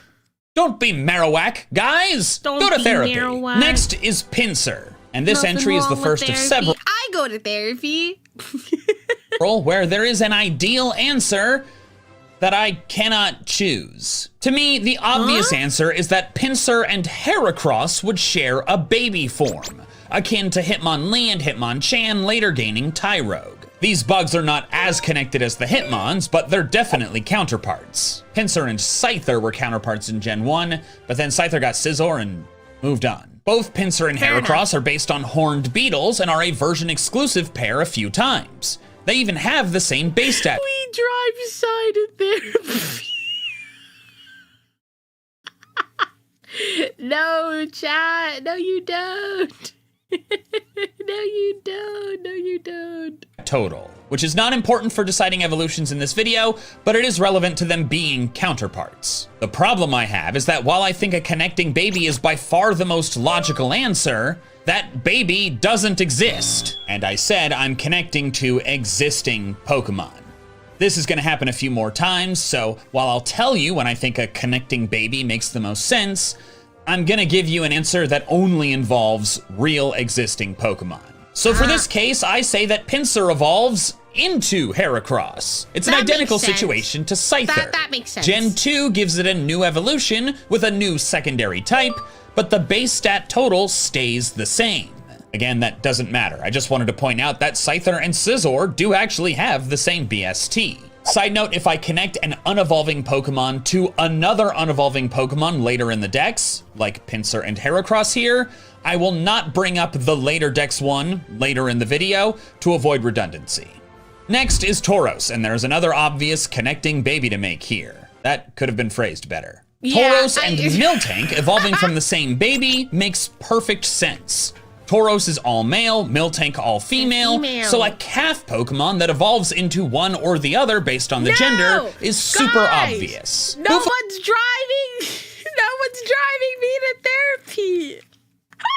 Buffalont could be a part of this too, since cows and bison are both bovines, but despite the close relation, I think it has a better evolution option that I'll discuss later. Alas, I need answers that do not invent any new Pokemon, and this was exceedingly difficult. This was the last entry I wrote for the entire video. The only other bovine Pokemon is Buffalont, which, as I said, is tough to connect evolutionarily.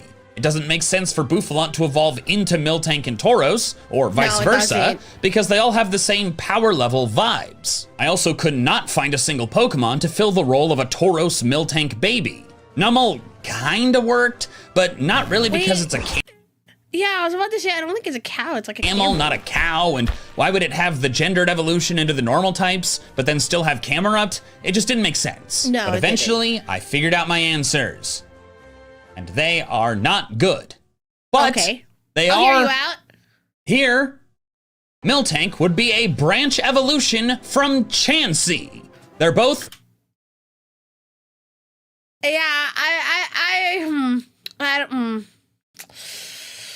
don't know about this one, Chief. Pink normal types that are always female and nourish people with the food/drink they create. Miltank its milk and Chansey its egg. Additionally, since Miltank and Blissey are next to each other in the decks, I feel like there's gotta be one person out there who thought they were evolutionarily connected. As for how the egg thing becomes a cow, well, actually, you see, Tauros would be a branch evolution from Deerling. It's not great, but at least they're both hoofed normal types. Maybe male ones that get too rowdy, lose connection to nature, and if it was a normal type and it had hoofs. Thus their grass type and evolve into Tauros and just start charging everywhere. Maybe Numel is better. It's entirely impossible. I don't know, this one sucked. Just give us the new Tauros Miltank calf, okay? Next is Lapras, and due to its shell, water typing, and design based on a prehistoric reptile, there is a clear connection here. A split evolution from Tortuga. They don't look that alike, but they look more alike than Gloom and Bellossom. Maybe Tortuga becomes Caracosta normally, but maybe it turns into Lapras with an ice stone. Next is Ditto, and this one is tricky. I considered simply saying it just evolves into Mew because of the fan theory where Ditto is a failed clone of Mew. But I didn't do that for two reasons. The first is that if Ditto is a failed clone, how could it ever reach the true form? And secondly, and more importantly, I had several other unevolving Pokemon that I was stuck on for a really long time. And Ditto solved my problem. So I present to you this. Ditto branch evolves into the 4 Galar fossils. Just think about it. Dracozolt, Arctozolt, Dracovish, and Arctovish are not supposed to exist. Yeah, these Pokemon make me so sad. These poor guys. If you guys have no idea what these Pokemon are like, they're fossil Pokemon, but they've been put together by a scientist who took 4 Pokemon and like mismatched their parts. And they're just miserable. It's really sad. Other creatures Frankensteined together. This tripped me up for a while because how could they evolve if they're not genetically legitimate? Ditto can't even breed with them. And like they can't turn into each other. And then it hit me. The only thing that can copy these chimeras is Ditto. So what if a Ditto evolves into a Galar fossil by transforming into it and getting stuck? Because the new form is so genetically corrupted. It's weird and completely insane, but so are the Galar fossils. Next is Aerodactyl, and its gray coloring and rock typing reminded me of another rock Pokemon that I think is a perfect fit. Aerodactyl evolves from Pupitar.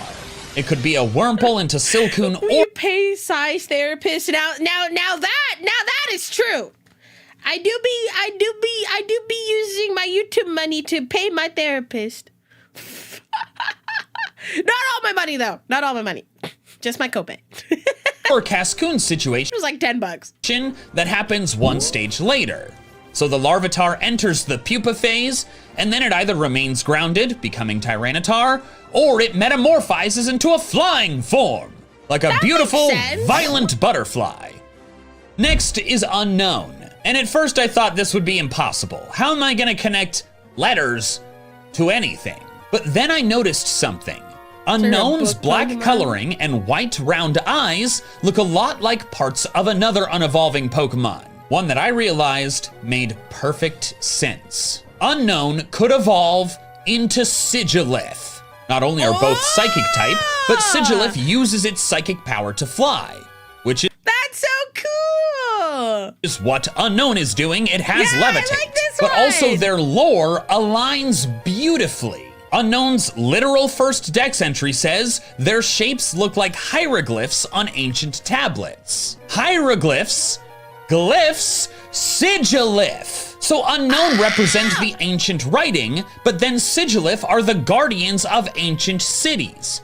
Maybe in the ancient civilizations, an Unknown that gets strong enough becomes a Sigilith and gets promoted from the library to guard duty.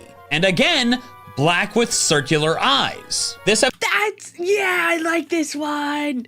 I like this one. This one makes so much sense. This one makes so much sense. Evolution is one of my favorites in the whole video because it went from seemingly impossible to one of the most logical ones. Next is Shuckle, and while I don't adore this answer, I think it makes the most sense for it to be a split evolution from Dwebble.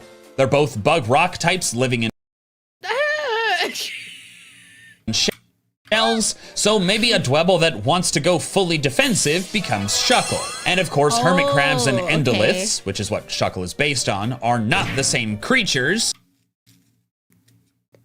Ew, organisms that live in rocks? Those are a thing?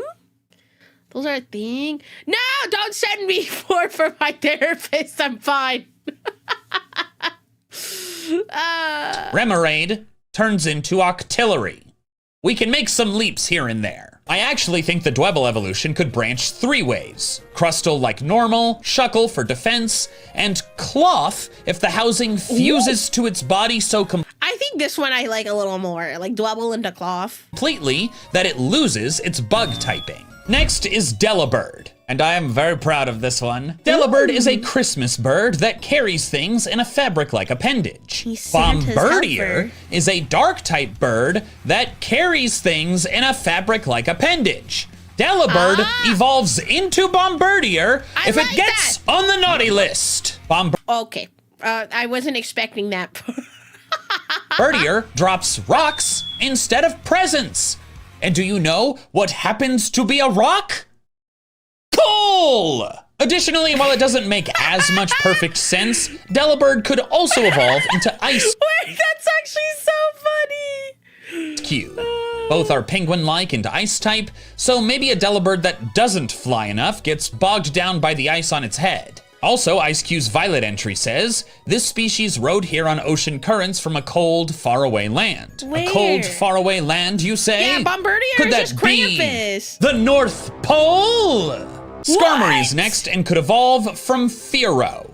Both Onyx and Scyther got Steel-type evolutions in Gen 2, and Fearow could have been included in that as well. Fearow and Skarmory are certainly similar enough in appearance, at least as close as Scyther and Scizor. Both birds even have a head crest. To make this work perfectly though, Skarmory needs a new name that rhymes with Spearow and Fearow.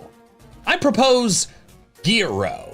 Gears are often metal, but it could also refer to gear like equipment or clothing, things you would find in an armory, which is of course part of Skarmory's original name. Next is Smeargle, and the best fit is having it branch evolve from Shroodle. Simply put, Smeargle and Grafaiai are both normal types that paint. Shroodle could evolve into one or the other depending on its style of expression. Grafaiai focuses on graffiti, while Smeargle gets more versatile but loses the poison power as a result. Side note, this was one of the evolutions that made me decide to ignore stats. Shroodle is actually stronger than Smeargle. What? Although, wait, really? Holy shit, what the heck? That one I didn't know. maybe it could be like a Nincada Shedinja situation, where it gets weaker overall, but a very specific, very powerful buff. So Shedinja gets Wonder Guard, and Smeargle gets to ruin VGC. Next is Sableye, and it would evolve into the other unevolving dark ghost type, Spiritomb.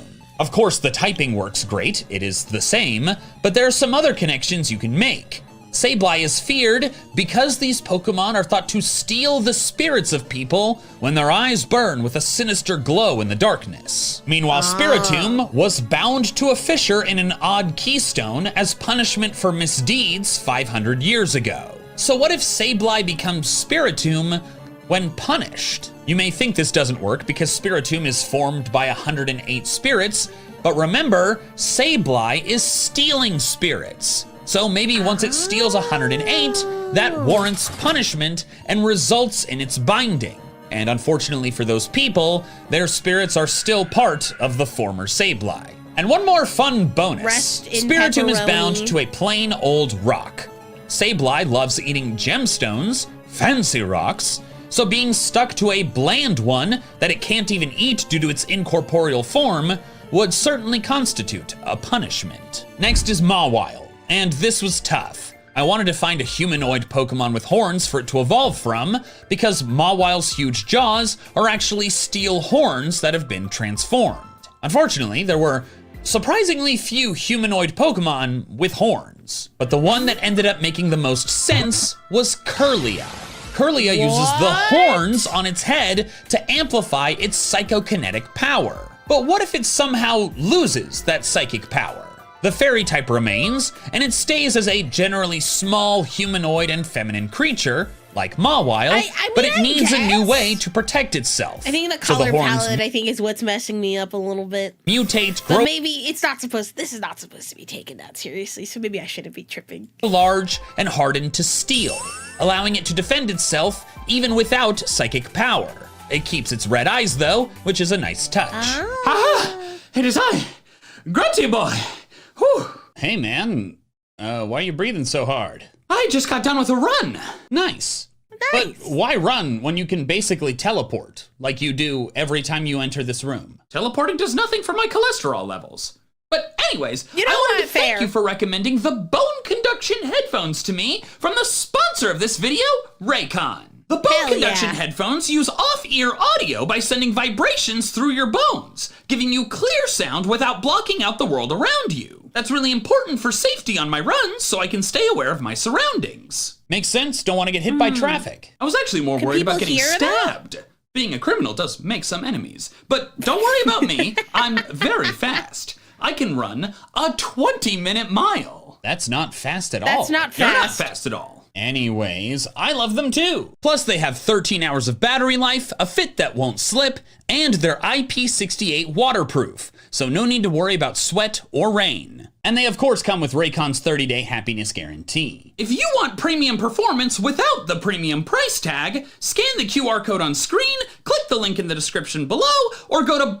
buyraycon.com/MandJTVBC to get 20% off the bone conduction headphones. Again, that's buyraycon.com/MandJTVBC. Well, my friend, keep up the good work on the exercise front. Why, thank you. Hoping to break a 1930 mile time by Christmas. Ta-ta! Next are Plusle and... I mean, I don't run, but I can run a mile in like 8-9 minutes.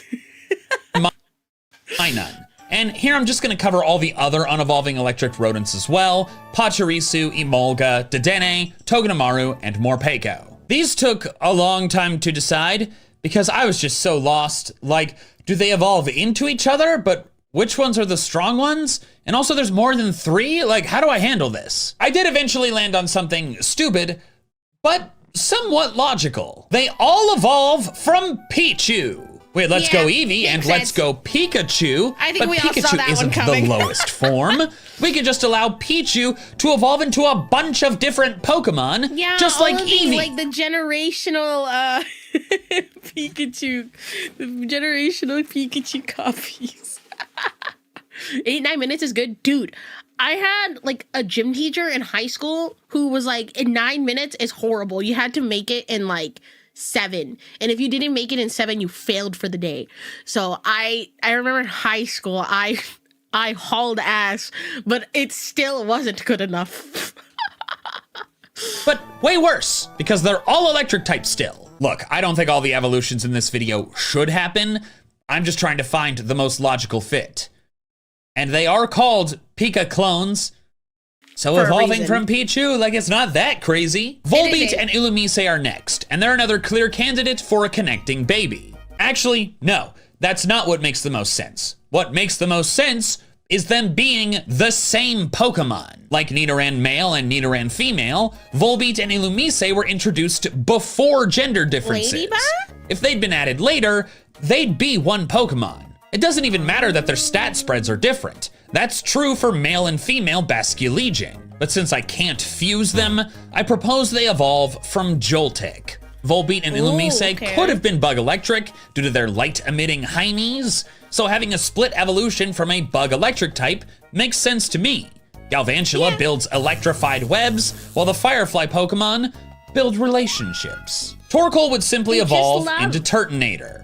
I know they're different types of turtles and don't look particularly similar, but they are both fire. I still have that, like, there was one time I had a nightmare. I woke up like, one time because I was stuck in like an endless fitness gram pacer test and I could still hear the beeping.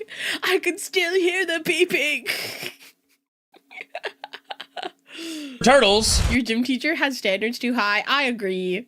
I agree, all right?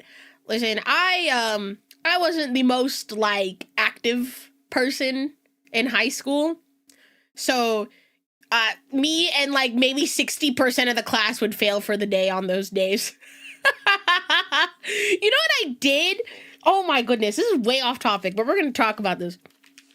So, my high school, he made us run around the soccer field and the football field. And two of those, was it 2 or 3? I can't remember. I think it was 2 of those would equate to approximately a mile. And he would mark, like, how many times we crossed, like, based off of how many marks we had. Like, he would mark our arms with, like a pen. And there were maybe like 60 of us. Like, it was a really big gym class. And, you know what I would do? Me and my friends would do. There came a point where we gave up trying to, like, hit the 7-minute. I think there was only one time in high school that I actually hit the mile in 7 minutes. I think I, like, died briefly after. And I should do, so it was because it was, like, we had to run around the football field. There were bleachers. So I would sit, or, like, under the bleachers during my first lap. I'd sneak a pen, like I'd keep it in my bra, and I'd like mark my arm to make it look like I got a mark for passing. And I would do it for my friends. And that's how I made friends during my PE period. Because they were just like, Poseidon, can you mark my arm? Can you mark my arm? And eventually my gym teacher found out. And he was like not so mad about it. He's just like, don't do that again. Don't do it, or I'm going to be sending you and like the other people who are involved to the dean's office. And I was just like, okay, I'm sorry. So you know what I did? I just took the L on those days. And so did about 60% of the rest of the class. We just decided to take an L. On the running days. It's so funny because we had running days on like Tuesdays and Thursdays, and then the rest of the week would just be like, yeah, so here's your choices of what we're gonna do today. You can either play ping pong, because we had ping pong tables at my high school, or you can, you know, just walk. Like, those, it was so chill, like, the rest of the week. And in this case, that's good enough for me. Turtonator is the more evolved one because it is bigger and has 2 types instead of 1. Additionally, Raihan uses both Torkoal and Turtonator, so maybe Torkoal is a dragon after all. Spinda is next, and I think a surprisingly logical evolution for it is near- We'll mention one more thing before we move on from this topic, but my gym teacher was was like the track person at my high school. Like, the track cross-country coach. So he had a pretty honestly high standards for non-athletic students. Yeah, it makes sense. Thank you for the follow, Veno. Welcome in. Yeah, no, he was the track and cross country coach, so yeah, that's why. Nearby in the decks, Zangoose. Both are normal type, found near Fall Arbor Town, and a lighter color contrasted with a reddish color. Red pandas and mongoose are not super closely related, but at least they're both carnivorous mammals. I like to think that a Spinda could evolve into a Zangoose once it has experienced combat with Zangoose's sworn enemy, Seviper. They essentially lock in. Their eyes focus, their color contrast increases, and they gain battle scars. The uniqueness of the spots on Spinda go away because their scars affect their fur patterns. Speaking of Seviper, it is next, and the easiest thing to do is make it a branched evolution from Ekans. Yeah, sure, most branch evolutions have type differences, while Arbok and Seviper are the same type, but so are all the Hitmons, Slowbro and Slowking, and Huntail and Gorbis. So this is fine. Lunatone and Solrock are yet another pair that could be easily connected by a mutual baby. But the difference with them is that the baby already exists. Solrock and Lunatone could evolve from Minior. Oh! They're all Meteorite Pokemon, but Minior is the smallest and thus works best as the base form. Yeah. Minior evolves and loses its flying type, replacing it with Levitate, and gains psychic powers. Maybe the red, orange, and yellow Minior could evolve into Solrock, while the green, blue, indigo, and purple evolve into Lunatone. The shiny one can be a coin flip. It works great! Except for the fact that Shields Down Minior is actually stronger than Solrock and Lunatone. But remember, I don't care about stats. Next is Castform, my beloved cute little weather Pokemon. I really struggled with this. No Pokemon works quite the same. I considered having it evolve into Rotom due to the form changing and similar body type. Burmese kind of similar, I suppose. I don't know, because Burmy has like the seasonal forms as well, or is it like environment forms? Types, but why go from normal to electric ghost and suddenly ignore weather for appliances? That would have worked okay, but then I realized there was a better option. Castform can evolve into 3 different Pokemon: Groudon, Kyogre, and Rayquaza! Okay, alright. I thought we said no legendaries. It's the weather Pokemon! It should evolve into the Weather Gods! It'll be Hoenn's version of Cosmog. Not only does it make perfect sense, but it's the power upgrade that Castform deserves! Glory to Castform! No! Ascend to legend! Castform's #1 fan. You will find that some evolutions in this video will be very well researched, super thought out. And others are just going to be personal preference. The next 2 Pokemon in the decks have evolutions that make sense, but I don't love because they involve starters. Kecleon would evolve from Drizzile, and Tropius would evolve from Bayleaf. These are the best fits logically. The whole Sobble line can turn invisible when wet, so some Drizzile could learn to use that ability anytime, but lose their water type in the process, thus becoming Kecleon. Meanwhile, Bayleaf and Tropius are both grass-type long-neck dinosaurs. They're so similar that in the episode of the anime where Ash's Grovyle evolves into Sceptile, the Meganium Grovyle likes ends up picking a Tropius instead. Starters don't have split evolutions though. They have regional forms, but not splitting into 2 different species, so that's why this doesn't feel quite right.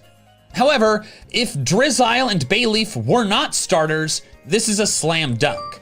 So because of that and the fact that I couldn't figure out any other good options, I'm sticking with these picks. Next is Absol. And my evolution pick is gonna at first sound weird, but I promise it works really well, so just hear me out. Absol would be a split evolution from Gothorita.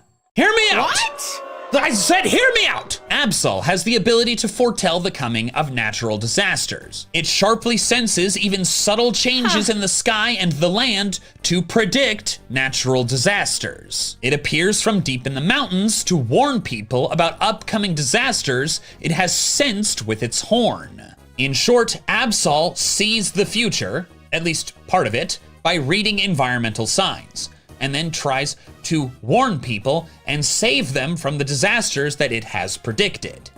Now, let's look at another Pokemon that can see the future based on environmental signs. That being Gothitelle. It gazes at the stars to predict the future. It acts somewhat detached because it has seen the end of all existence. A criminal who was shown his fate by a Gothitelle went missing that same day and was never seen again.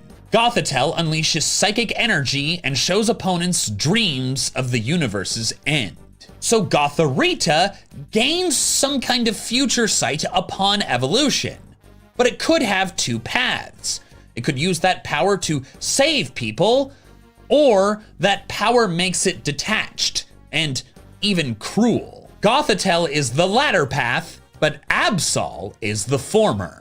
However, in a bitter twist of fate, the cruel one remains psychic type, while the kind one ends up as a dark type due to misunderstanding. Long ago, superstitions were spread about it, saying it brought disaster.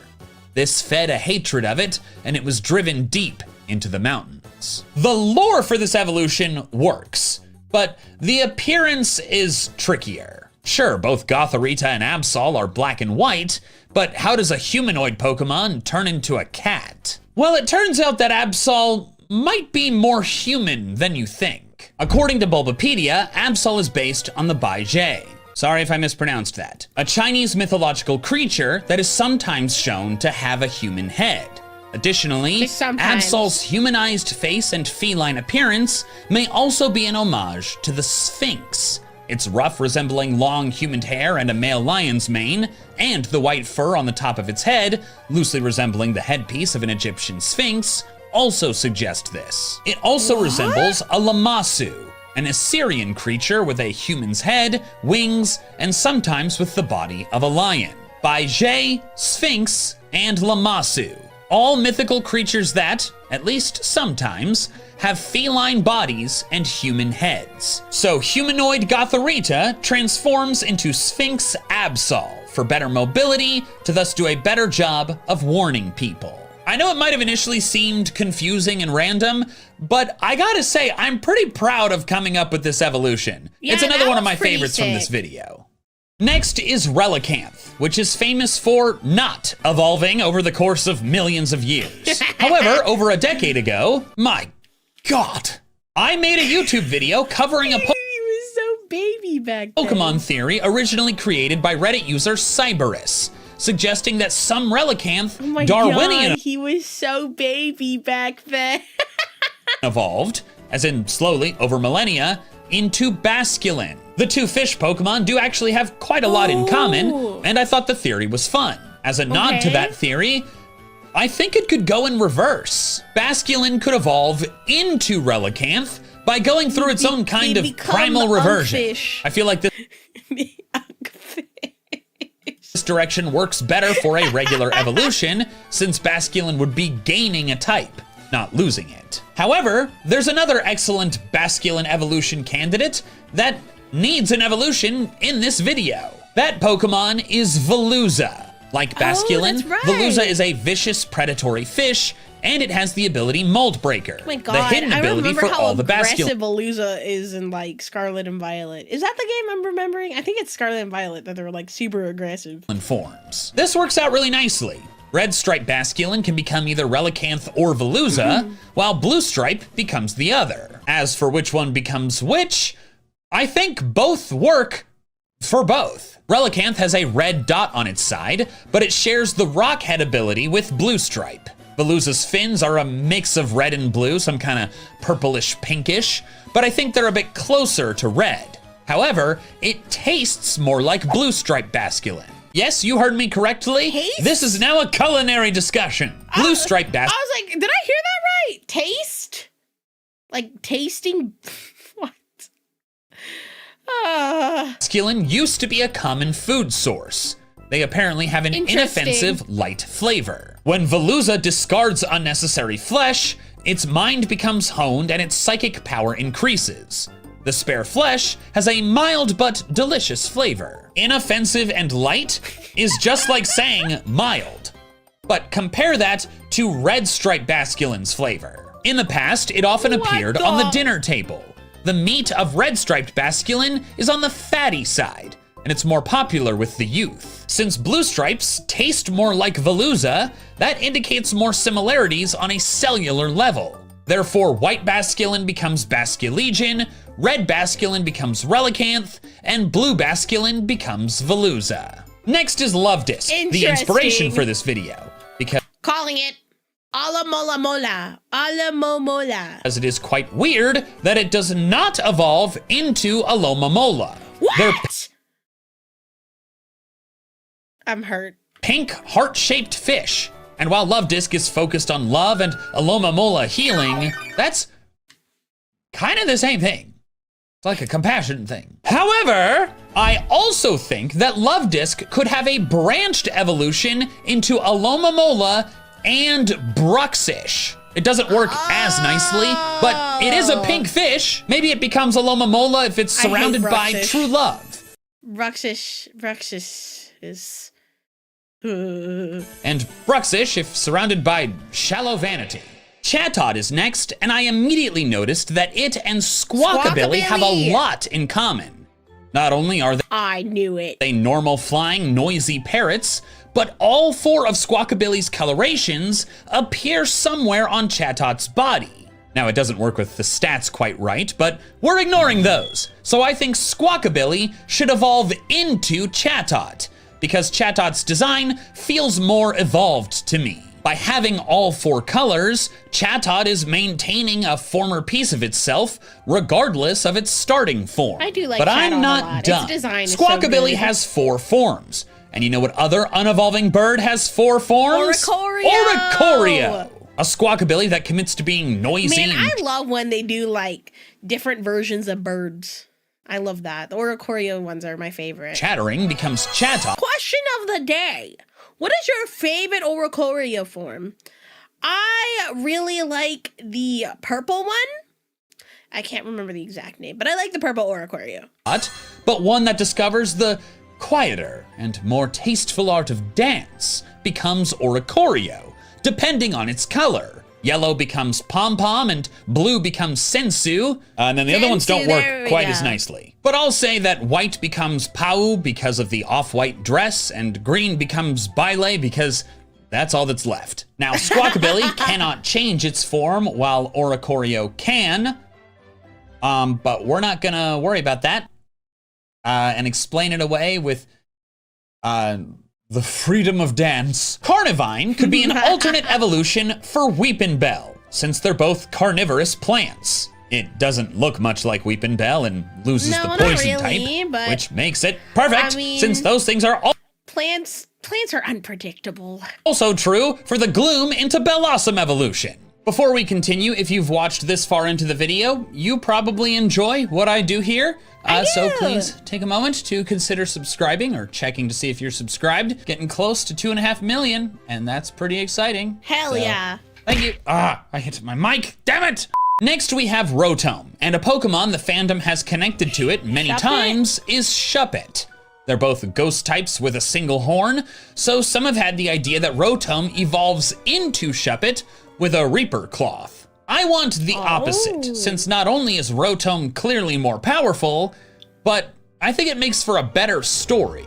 Shuppet split evolves into Rotom by casting aside its cloak and thirst for negative emotions, instead of letting vengeance consume it, fusing with the cloak and turning into Banette. As a Rotom, it still likes mischief, but it is visibly more joyous, and instead of eating malice, it eats your Instagram stories.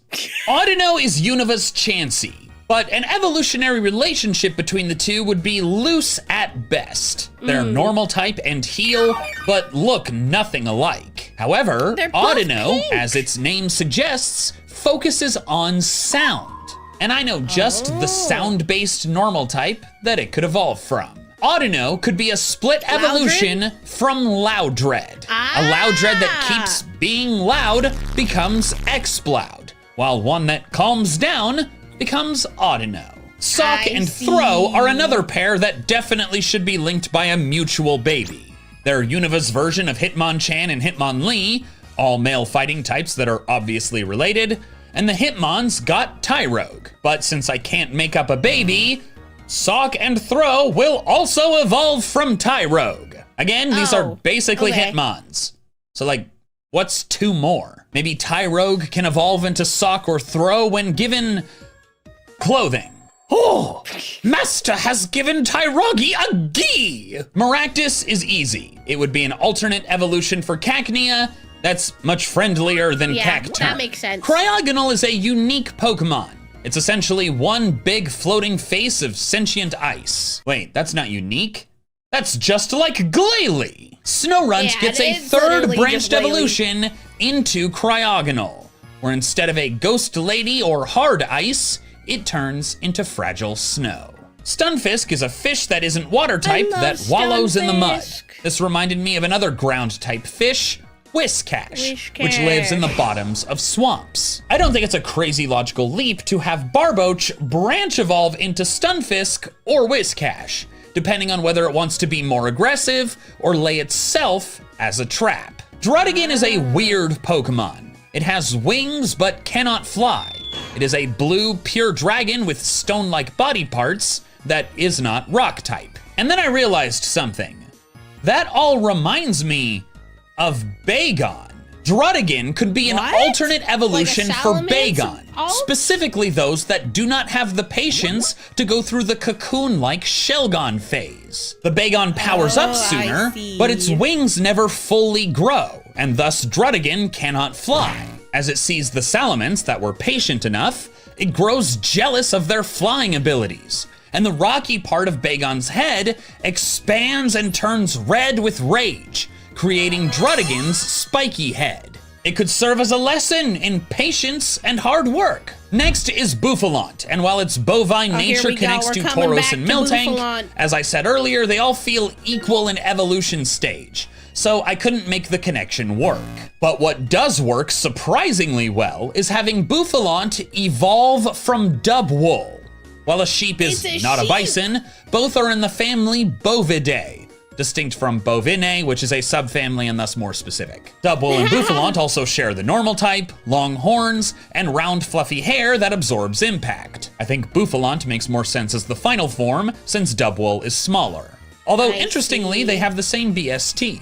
Next is Heatmore, and its most distinct feature is its flame-covered tongue that it uses to feed on Durant. What's another Pokemon with its tongue as a major defining feature? Heatmore could evolve from Lickitung. Licky Licky keeps doing the same thing as Lickitung, but I don't like Lickitung. Some Lickitung could specialize into targeting a specific prey, and thus become Heatmore. The one sticking point is that Lickitung is either amphibian or reptilian. It's either a salamander or a lizard, while Heatmore is a mammal. It's an anteater. It's an anteater. So those are not that closely related.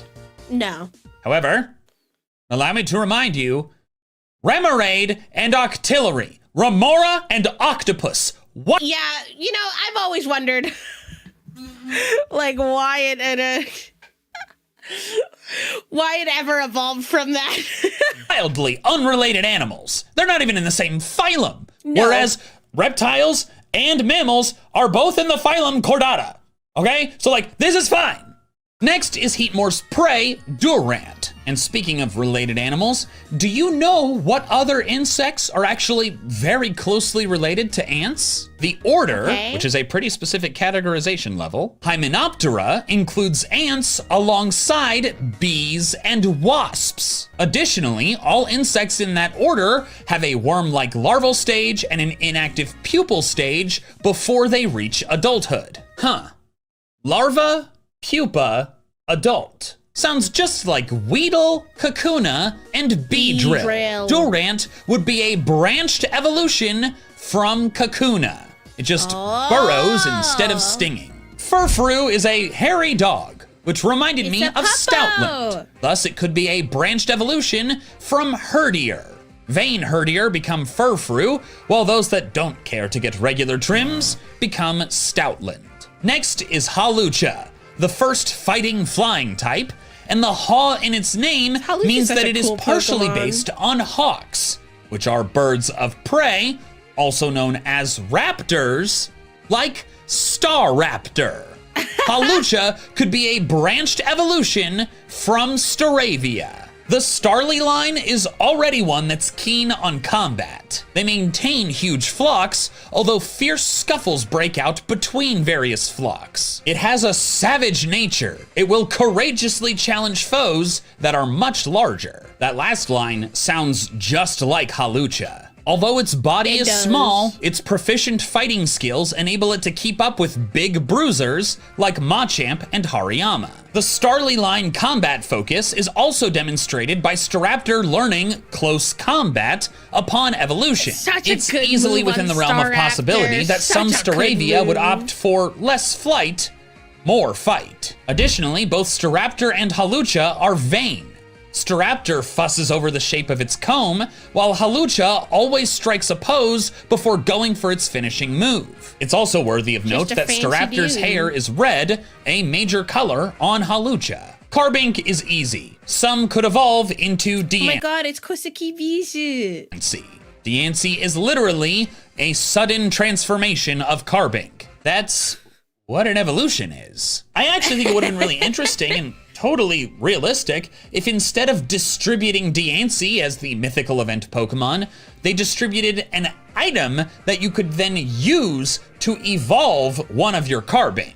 Klefki is a weird little steel type with an odd face and is inspired by a man-made object, which sounds just like Clink. Klefki could be a branched evolution from Clink, not Clang. I think it'd be weird if it got big and then small again. And sure, that means that one branched line evolves further, but that's allowed thanks to Diplin getting Hydrapple, while Flapple and Appleton cannot evolve. Wishiwashi is a pitifully weak fish that gains strength by merging with many of its comrades and turning into a huge, strong blue and white fish. But what if one Wishiwashi got strong enough alone? What if one was so gluttonous that it somehow ate enough to transform into something similar to school form Wishiwashi, but permanently? That Wishiwashi could evolve into Dondozo. Big, gluttonous, blue and white, and strong. Fish. It is a somewhat weaker but permanent school form Wishiwashi. Next is Comfey, a fairy-type Pokemon that, despite being mostly flowers, is not a grass type. Remind you of any other Pokemon? This is just like the Florges line. Comfey could be a branched evolution of Floette. Those that become Comfey focus on healing and support, while those that become Florges have more of a tendency for, violence. Next are Oranguru and Passimian, another pair of counterparts that could easily have a connecting baby. Does it become the nerd or the jock? I do think the best fit for this baby is a totally new Pokemon, but if I must choose an existing one, Apom makes the most sense, just because it's a monkey. That's all I got. Therefore, Apom would evolve into Ambipom, Passimian, or Oranguru. Next is Pyukumuku, a little sea blob with kinda spikes on it. It reminds me a lot of Pincurchin, but I struggle to see how they could evolve into each other. They feel too equal in power. So let's check the taxonomy. Pyukumuku is a sea cucumber, while Pincurchin is a sea urchin, both of which are aquatic invertebrates in the phylum Echinodermata. Phylums are pretty broad.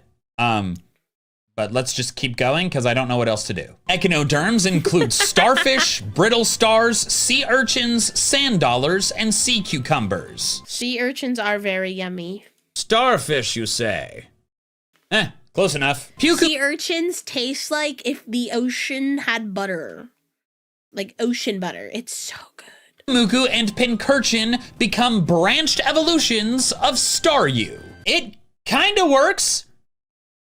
A little bit. Pyukumuku's mouth is a star, and it has 6 spikes, like Starmie has 6 points. And Pincurchin is kind of like a star itself. It's pointy and electric, so it glows. This one is not the best in the video, I admit. Komala is based on a koala bear, which is actually not a bear, it's just a koala. a marsupial with no relation to real bears. But then Kamala's Pokedex entry makes me sad because I believe I'm remembering correctly. And chat, feel free to correct me if I'm wrong, but I'm pretty sure Kamala's the Pokemon with the Pokedex entry that says it's like born asleep and it like dies asleep and it's just asleep forever. Like, that's kind of sad. Another sleepy normal type somewhat connected to bears Pokemon is Snorlax. I think Komala could be a split evolution from Munchlax, where it gets sleepier than Snorlax, literally always being asleep, but nowhere near as gluttonous, leading to its much smaller size. Mimikyu is an easy pick for me. It would evolve from Pikachu.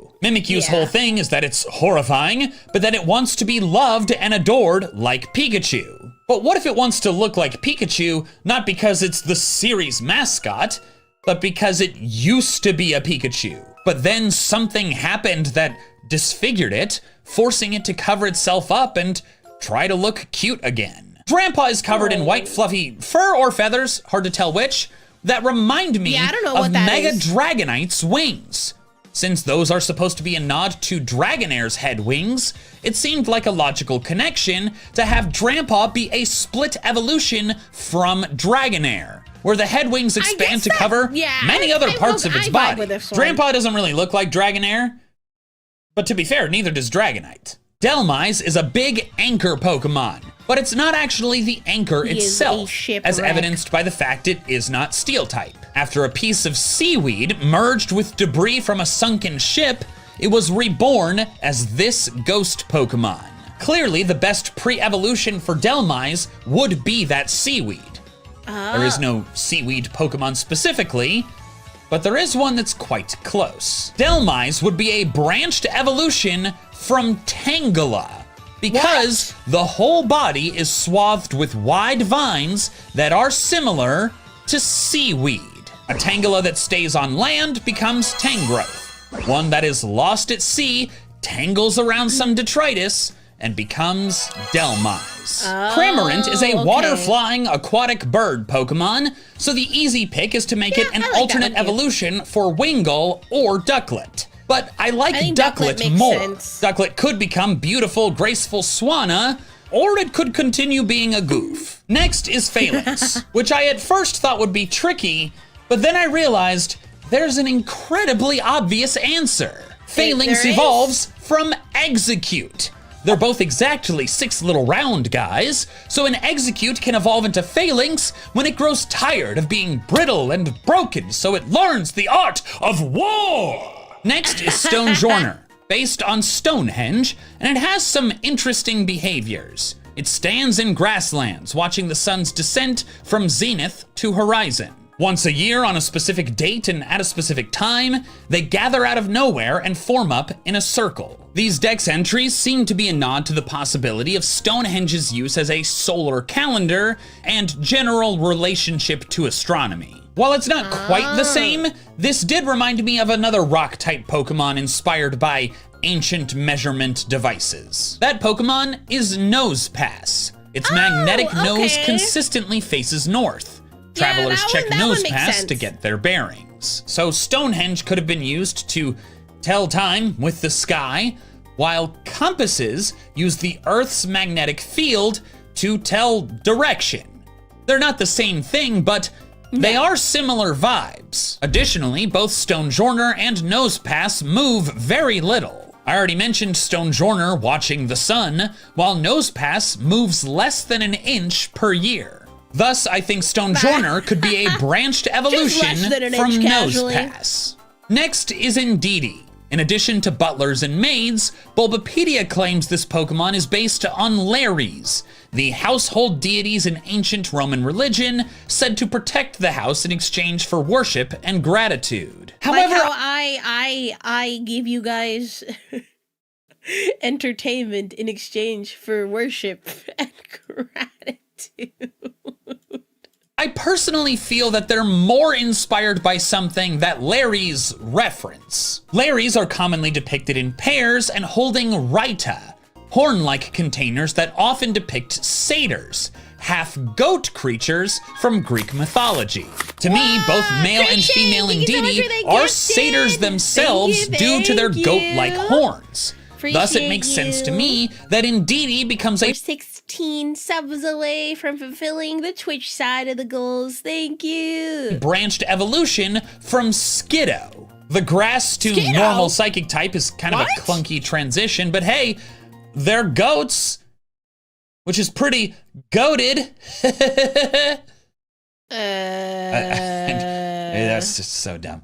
Next is Cyclizar, and the clear answer here is that it evolves into Koraidon or Miraidon. I mean, now, I know that isn't it just like the ancient and future version? It's not supposed to work like this. The legends are past and future versions of Cyclizar, not evolutions. Misdreavus does not evolve into Fluttermane, and this is why I didn't have Delibird evolve into Iron Bundle. However, any other connection to Cyclizar just makes nowhere near as much sense. And I can clearly see an alternate Paldea story where instead of the legend, you ride on Cyclizar for most of the story. Then eventually, through the power of some kind of time travel item, transform and evolve your loyal steed into the story legendary. Next is Orthworm, and while I consider dubbing it a smaller, sleeker, and sillier Orthworm, burn it with fire version of Steelix, I opted for a different Serpentine Pokemon, one that it could evolve from. Orthworm could evolve from Dunsparce. Both are Serpentine, as I said, burrow and dig without being ground type themselves, have light blue somewhere on their body, and have extra appendages. Maybe Dunsparce's little wings turn into the tendrils Orthworm uses to attack. Next is Flamigo. And when deciding this, I immediately looked for other long neck bird Pokemon. One caught my eye immediately. Doduo. With its long legs and spherical body, I could see a strong connection to Flamigo. There's a problem though. What happens to the other head? Pokemon gain heads through evolution, not the other way around. Wait, actually, that's not true. Cherubi's little bulb head goes away when it becomes Cherim, and female Combee has 3 faces, while Vespiquen has just 1. So this could work. Alarmingly well, actually, because I know what happens to the other head. This Pokemon apparently ties the base of its neck into a knot, so that energy stored in its belly does not escape from its beak. Flamigo is a branched evolution from Doduo that happens when one head swallows the other. What? The energy of that head remains in its belly, but it escapes if Flamigo unties its neck. It's dark and gross and disgusting, but pretty fun. And now for the final Pokemon of the video, Tatsugiri. It's clearly based on sushi, but Bulbapedia says Tatsugiri also somewhat resembles the koi fish, which, like Tatsugiri, has many colored varieties. I noticed this and started looking for koi Pokemon. Goldeen and Seaking could be partially based on koi in addition to fancy goldfish, but I struggled to make an evolution connection. But then a different Pokemon caught my attention. Magikarp. If you didn't know, carp and koi are actually the same species. It's just that koi are selectively bred to look prettier. Additionally, Magikarp's evolution into Gyarados may be based on a legend about how carp that leaped over the Dragon Gate would become dragons. Yet Gyarados is not a dragon type. No, he's not. But Tatsugiri is. Magikarp is both weak and stupid. I'm sorry, Magikarp fans. It is like, I was gonna say like me, but you know, I do have a fork and I do control the oceans. So I would be weak. I would be stupid, but not weak. That is what it is. This weak and pathetic Pokemon gets easily pushed along rivers when there are strong. I could not imagine being a Magikarp. I feel like that's so sad. Currents. Then as for stupid, its reckless leaps make it easy pickings for predators. On the bright side, many Pokemon enjoy longer lifespans thanks to Magikarp. Weak and stupid. Poor so thing. Maybe Magikarp could split evolve into Gyarados or Tatsugiri, depending on which of those problems it solves. Gyarados is incredibly powerful, but it destroys things recklessly. Maybe as some kind of divine punishment for its vicious nature, it does not get to be a dragon type, even ending up dark type in its mega form when it could have easily turned water dragon. As for Tatsugiri, it's one of the most intelligent dragon Pokemon. It camouflages itself by inflating its throat sac. This Pokemon tricks its opponents by playing dead. It is small and weak, but it uses its smarts to survive. Additionally, Magikarp has a ton of color variations in the game Magikarp Jump. This is reminiscent. I won't lie, I forgot about this game. I completely just did not remember that this game exists. Of Tatsugiri's color variations. So a dumb, mean, and strong Magikarp? That's Gyarados. But a weak, yet smart one, that's Tatsugiri. And I think that's really fun. Thanks so much for watching. If you want to see another one of my videos where I have some fun changing Pokemon info, check out my video where I pick out a new pseudo-legendary Pokemon for all of the types that don't yet have one. Heck yeah. Oh, no Elden Ring today. Oh, that was fun. I think my favorite theory... Ooh, which one's my favorite? The Tangela one and the Delmise one is pretty cool. I forgot which one was it in the beginning that I liked. The Delibird one's cool. Marowak one's fine. Oh, I can't remember. Oh yeah, the Unknown to Sigilyph. There we go. Or Sigilyph. Sigilyph? Maybe it's actually Sigil. Sigilyph. Sigil. Have you seen the Miltank playthrough yet? I have not. The Minior one is pretty cool too. The one into Solrock and Lunatone. I feel like that makes a lot of sense as well. That's a pretty banging one. I do say so myself. I am not subbed to him on my main channel. Webster's Dictionary. I thought I was.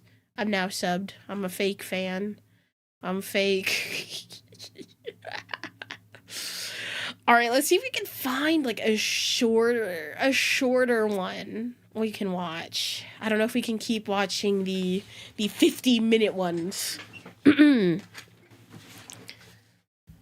Pokemon I would eat is a hilarious. Oh wait. Oh wait, that's so funny. Hold up. Yeah, let's watch this one. Every Pokemon I would eat.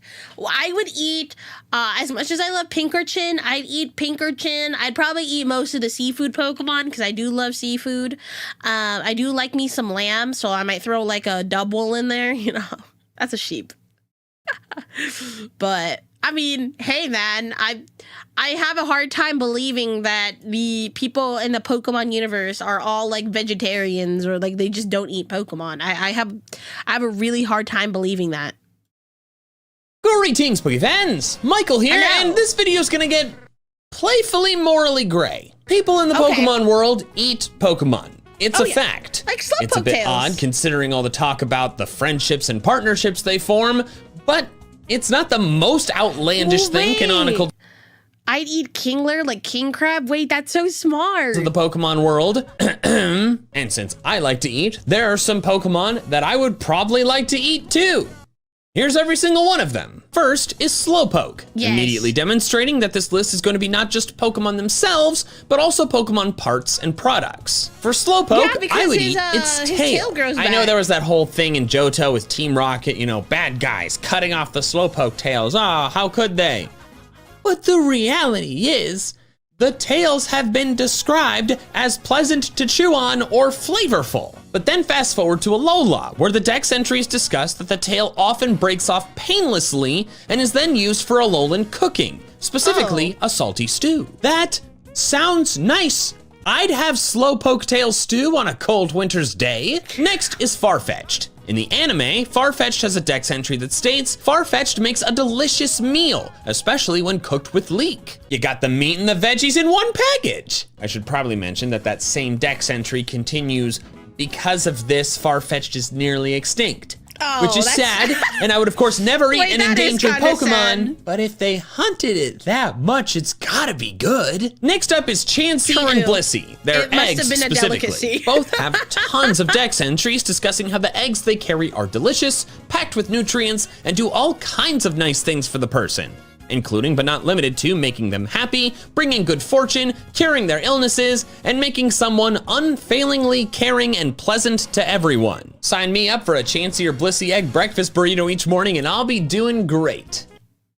Not Hapini though, it carries a rock. Another Pokemon product I want to try is Shuckle's Juice, which sounds weird, but let me explain. Lots of dex entries talk about it making juice inside its shell, but the Sinnoh games explicitly state it stores berries in its shell. The berries eventually ferment to become delicious juices. There we go. Confirmation the juice is just delicious fermented berries, which I guess kind of makes it a kind of wine.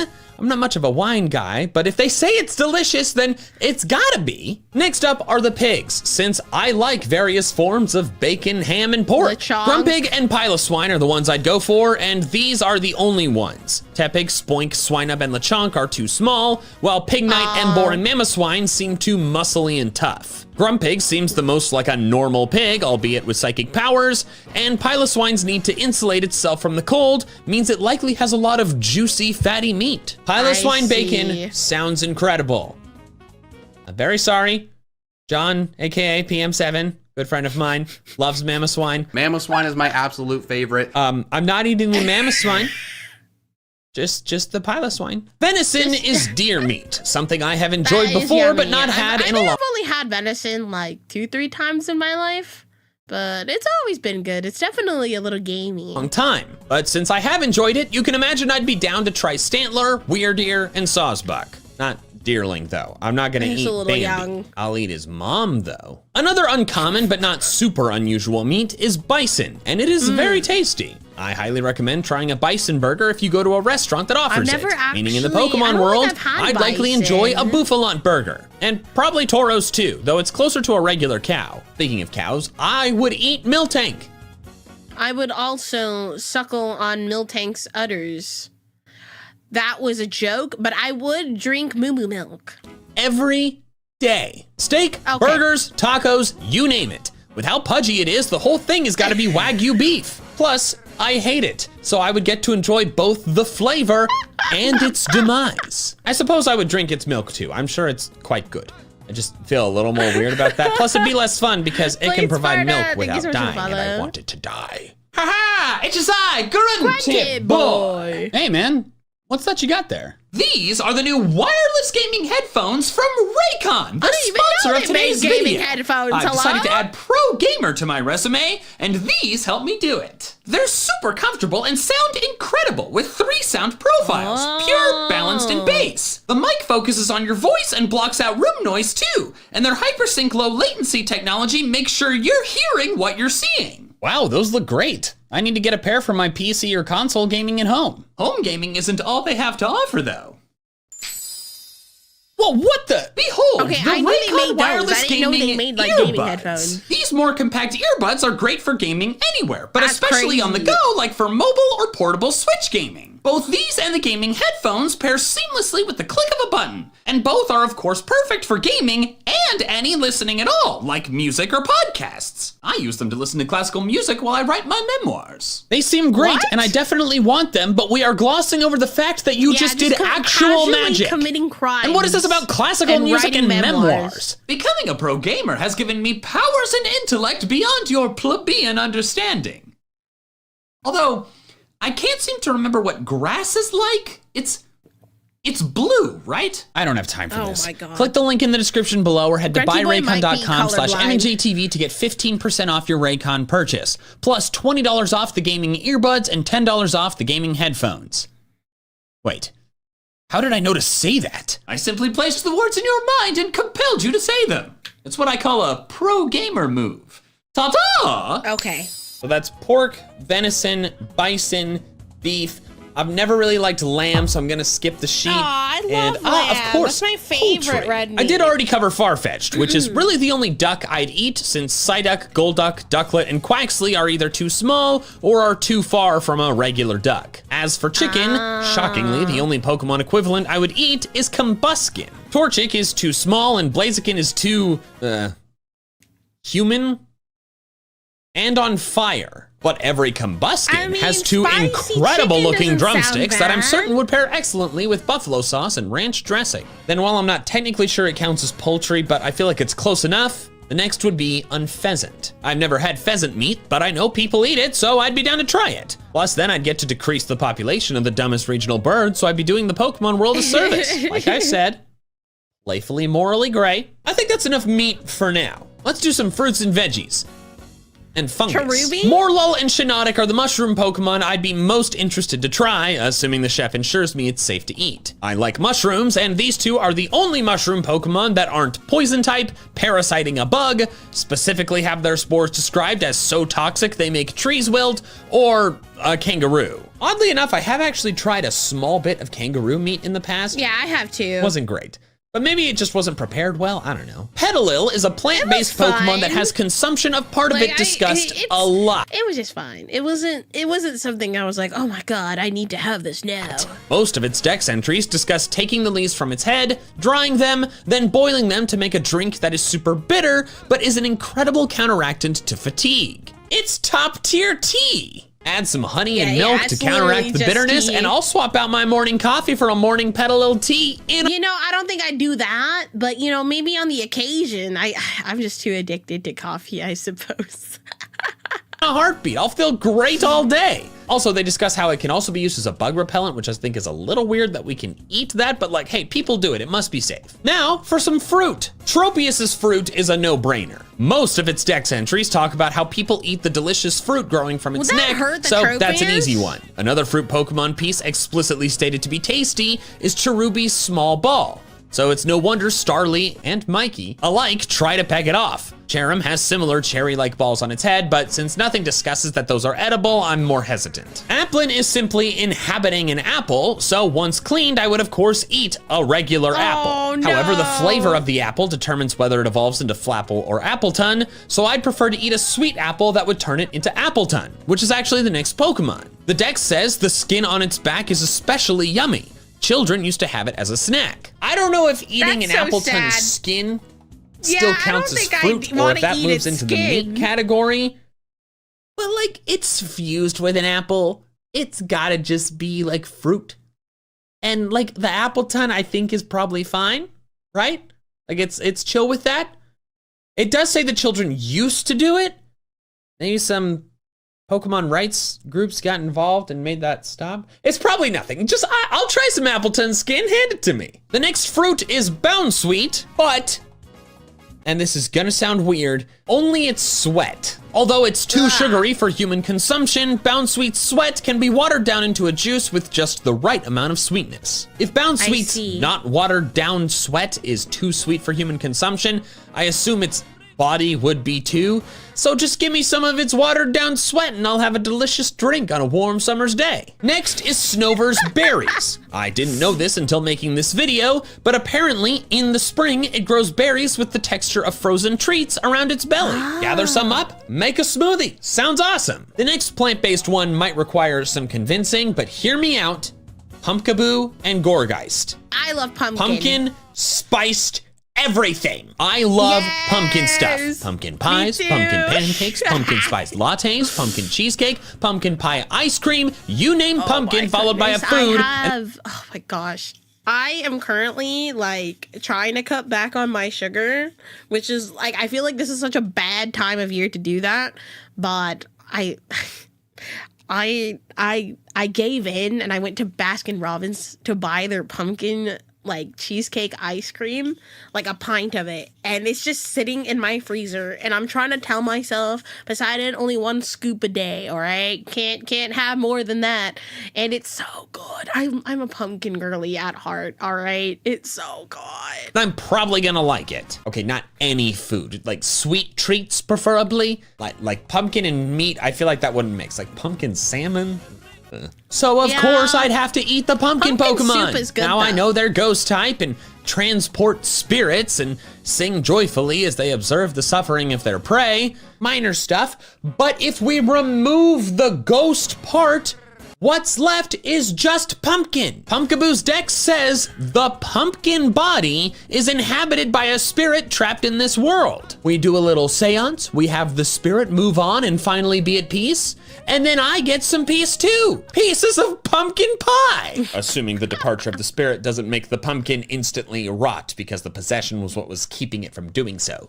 And I also don't get like cursed or anything for eating it. There are some conditions, but if all are met, then I'm super down. That covers the plant ones, so let's get back to meat. Specifically, seafood. Masculine is a no-brainer. The deck says, verbatim, they are also remarkably tasty. Remarkably tasty? I am so in. The Galar games talk about how the red striped form is more fatty and popular with the youth, while the blue striped form has an inoffensive light flavor. Give me both. They also say they used to be more popular on the dinner table, but I say we bring the popularity back. They're jerks with an overpopulation problem. What better Pokemon to eat besides Miltank? Barraskewda is another fish that is explicitly stated to taste Guys, good. I don't think he Apparently, likes Barraskewda's Miltank. flesh is surprisingly tasty too. I will have Miltank's some, his please. favorite. Not Arracuda though, seems too small, plus it seems to have a tendency to get caught in things' throats. I don't want to choke. Next up is an alliterative group. Krabby, Kingler, Clauncher, Clawitzer, Crabrawler, Crabominable, and Cloth. Crab meat is excellent seafood, and these Pokemon are where to get it. In the anime, Professor Oak says Gary's large Krabby would make a great meal, and Kingler is just Krabby but with way more delicious crab meat. Ultra Sun says Clauncher's claw meat is delicious, and Ultra Moon says Clawitzer's big claw is packed with meat and is used as a cooking ingredient when it falls off. Then Crabrawler's claws have only a little meat, but it's rich and delicious. And while none of Crabominable's deck's entries discuss eating its claw meat, I'm assuming it's just more of the same thing. Just maybe needs to be cooked longer. Now, if you're wondering why Corphish and Crawdont are excluded here, allow me to reference Crawdont's Ultra Moon Dex entry. Unlike with Crabrawler or Clauncher, the meat in its claws is utterly nasty and stinking. That's pretty disgusting. strong reason not It's to just eat rotting Crawdont under or there. Corphish by extension. But even more reason to eat the others. Finally, Cloth's claws are said to be a valuable cooking ingredient, so they must be tasty. Next are the oyster or scallop Pokemon. Oh God, Shelter, I love oysters. Oysters are so good. Chad, I fucking love oysters. oyster, and clam With like hot sauce and lemon, chef's kiss, perfect. pearl. I bet they'd make some pretty bomb clam chowder. Am I doing the Boston accent right? Hawk the caw? Clam chowder?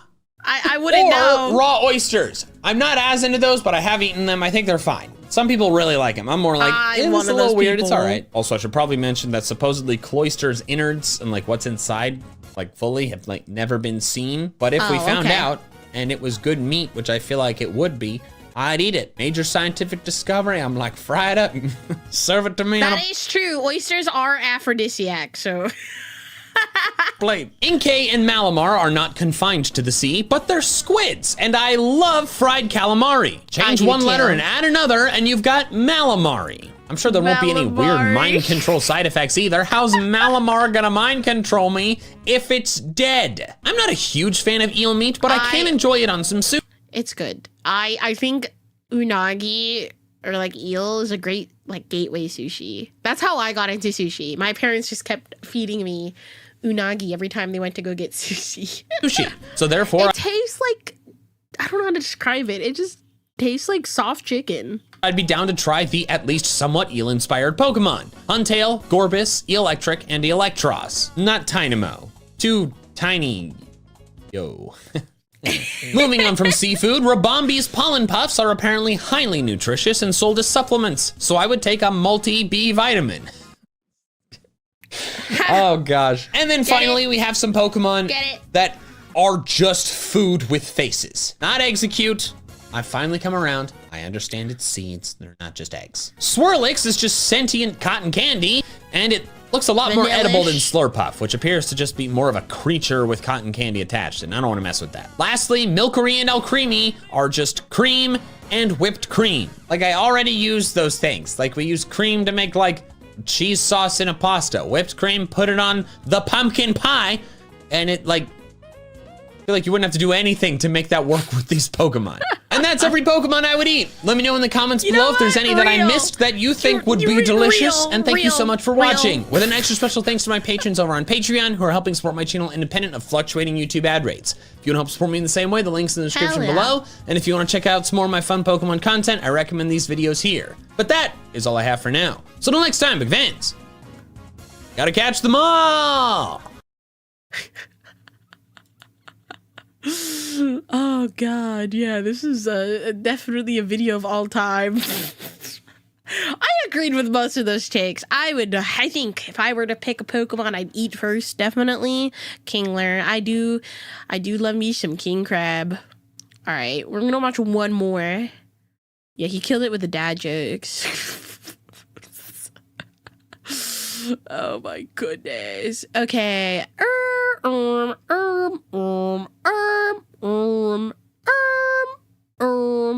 Ooh, let's watch this. Earliest legendary Pokemon in every game. I'm pretty sure we haven't watched this one yet, have we? I don't think we have. When you think of the first legendary you get in a Pokemon playthrough, you likely think of the box art legend at the climax of the villain plotline. But for a lot of games, you can actually get a legendary much sooner. Some of them when you only have around half of the badges. These are the earliest obtainable legendary Pokemon you can get in every game today, meaning no limited time events. For red, blue, and yellow, the earliest legendary is Zapdos, which you can get with as little as 3 gym badges. Well, technically Zapdos and Articuno are unlocked at the same time. Once you can surf, you can reach both the Seafoam Islands, where Articuno is, and the power plant, where Zapdos is. Moltres is in the Victory Road, and you need 8 badges to get there, so that's definitely later. Using Surf outside battle requires defeating Koga, who in normal gameplay is the 5th gym leader, but you can technically skip Lieutenant Surge, since all he unlocks is Fly, and Erica, since you don't have to beat her to get the Poke Flute to get past the Snorlaxes. However, her badge allows you to use Strength, which you need to get all the way down to Articuno within the Seafoam Islands. Because of this, I'm gonna technically count Articuno as a little bit later because it requires 4 badges, whereas Zapdos only requires 3. But if you play the game normally and don't skip gym badges, you'll get access to both at the same time. Next is Gold and Silver, where the earliest legendaries are the 3 beasts, Raikou, Entei, and Suicune. They can technically be obtained with as little as 3 badges, but it's not gonna be easy. In Gold and Silver, when the player enters the burned tower basement in Ecruteak City, done before fighting Morty, the 3 beasts will flee and begin roaming Johto. From that point on, they can be randomly encountered roaming throughout the region, so it is technically possible to capture them before progressing past Ecruteak. However, they are roaming Pokemon, which means they flee at the first possible opportunity, something I'm glad the games don't really do anymore because it's just kind of annoying. Since this would be before you get the Master Ball, you'd have to trap the beast by putting it to sleep or freezing it or using trapping moves like Mean Look. Also, this is Gen 2, before abilities, so you can't use Shadow Tag either. The mechanics get a little wonky with prepared moves with different priorities, but essentially, you aren't guaranteed to be able to do anything other than throw a Pokeball before it flees. So, to be perfectly honest, it won't be particularly fun, especially with your under-leveled Pokemon, but it is technically possible to get a legendary Pokemon with only 3 badges. Crystal version is the same, except it's only Raikou and Entei, as Suicune is now obtained later as a static encounter at the Tin Tower. Next is Ruby and Sapphire, where the earliest legendary is Jirachi. Kind of. Oh, I love Jirachi. Not really. Also, side note, mythical Pokemon count as legendary for the purposes of this video because I know they're technically a different category, but I think it'd be lame to have them totally separate. And also, I think it's lame that they're totally separate anyways. I think they should just be a subset I think I've always considered mythical Pokemon as legendary Pokemon. I know some of you have grilled me for it, but like, I just don't understand why they're in another category. It just doesn't make sense to me. I feel like they need to be in the same category. But anyways, mythical Pokemon, they're getting discussed. This is the American Pokemon Coliseum bonus disc, which you could only get by pre-ordering Pokemon Coliseum for the GameCube back in like 2004. And does that say Pokemon Coliseum preview? Why do I need a preview? I have to own the game to get this disc. New movie sneak peek. If you hook up your Game Boy Advance to a GameCube with the bonus disc in it, you can send a Jirachi, 1 per save file, to Ruby or Sapphire with no progression restrictions, aside from having at least 1 Pokemon and an empty party slot. You can play through basically the entire game with Jirachi. However, I actually don't think this Jirachi should count. It is not really a transfer since the Jirachi is generated within the Ruby and Sapphire, not in Coliseum, then traded over, and it's not a limited time event. I could stop recording and get Jirachi right now. I did get the Jirachi as part of a video I made a couple years ago. But the reason I don't think it should count is that it requires extra equipment for it to happen.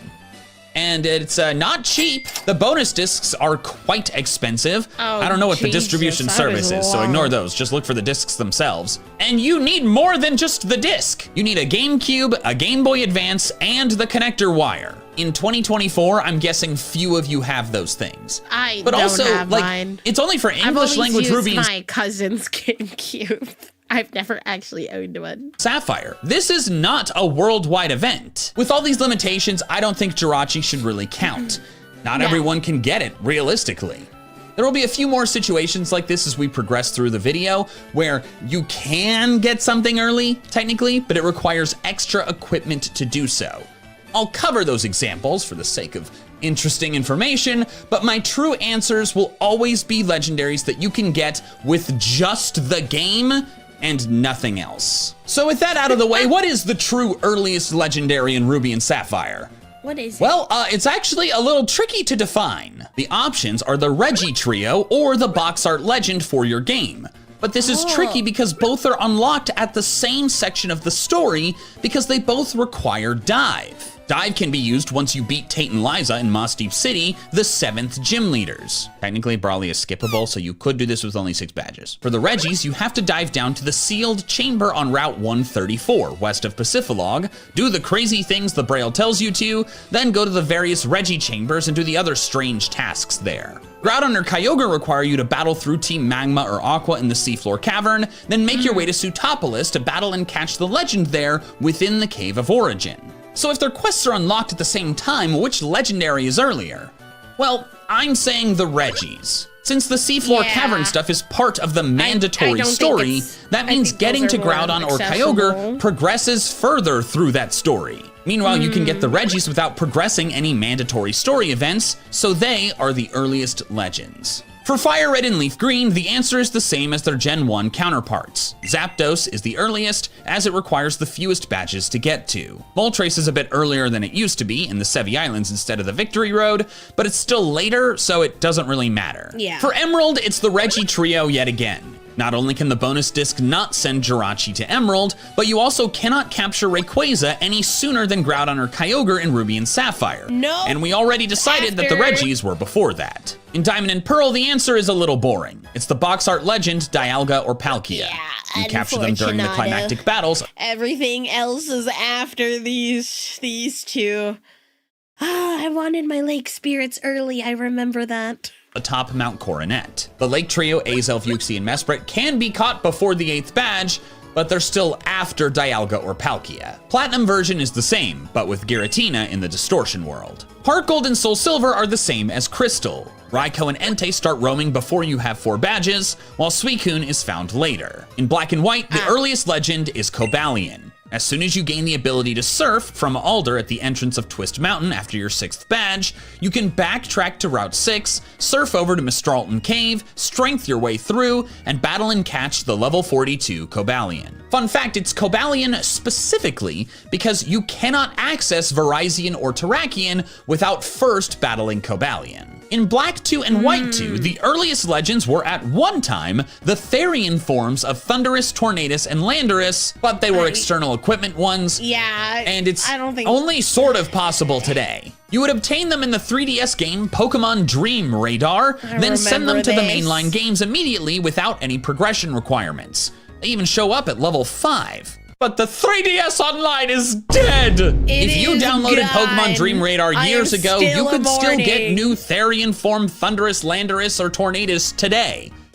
I'm pretty sure. I've never had Dream Radar myself. But I'm guessing that most of you watching this did not do that. I'm a huge Pokemon fan. I never got Dream Radar. So if you didn't already download the game, you cannot get it because the 3DS eShop and online are dead. Well, actually, I think you can still get them, but you got to do some serious modding stuff, and that disqualifies it just across the board. So, wanted to cover the Therian form legends, but it's a whole mess. The true earliest legendary in Black 2 and White 2 is once again Cobalion, but not in the same place. Instead of Mistralton Cave, you find Cobalion a tad later, but still after your 6th badge. Progressing north from Undella Town toward Lacunosa Town, you'll basically play chase with Cobalion. It'll eventually stop in a clearing at the north end of the route, and there you can fight and battle it, this time at level 45. X and Y have another boring answer. The earliest legends are the big ones, Xerneas and Yveltal. They're obtained at the climax of the Team Flare story, and all the other legends come after. Next is Omega Ruby and Alpha Sapphire, and unlike the other remakes so far, the answer is very different from their original versions. After you get your 5th badge and the ability to surf, heading east on Route 118 from Mauville City will trigger a cutscene with Steven. And then in the middle of it, one of the Latis shows up requesting your help. You fly on it to Southern Island and find Latios in Omega Ruby and Latias in Alpha Sapphire threatened by one of the evil teams. After you fight off the bad guys, the level 30 Lati joins your team as thanks, and it's holding a Mega Stone, and then Steven gives you the Mega Bracelet. From that point on, you can use Mega Latios or Latias on your team. These Pokemon, in their Mega forms, have base stat totals of 700. That's insane. That is greater than base form Groudon and Kyogre. And you don't even have 6 badges. These games are crazy. In Sun and Moon, the earliest legendaries are once again those on the box art. At the altar on Pony Island, Nebby transforms into Solgaleo or Lunala, and after defeating creepy jellyfish Lusamine, you can battle and capture it. But in Ultra Sun and Ultra Moon, things are different. While Necrozma can be found and battled during the climb up Mount Lanakila right before the League, you can get a legendary sooner than that. You can get 2. Or 3. You can actually get a ton. You have to use the Ultra Warp Ride to get to Ultra Megalopolis to defeat Ultra Necrozma and progress the story, but you don't have to right away. You can fly through space as many times as you want and into all the colored wormholes, which means you can find legendaries that appear in them. How many legendaries? Well, if you exclude the ones that require you to trade a version exclusive over and have both in their party, like how you need Groudon and Kyogre in your party to find Rayquaza, but Groudon and Kyogre are found in different versions, you can get in one version of the game, before fighting Ultra Necrozma, 23 different legendaries. That's great. These are all the legends that do not have any specific party requirements to spawn, so all of them tie for the earliest legend in Ultra Sun and Ultra Moon. By far, the highest number of legends obtainable before the Pokemon League in any game. Side note, before we move on to the next game, Ultra Beasts are also obtainable at this point, but they don't actually count as legendary Pokemon.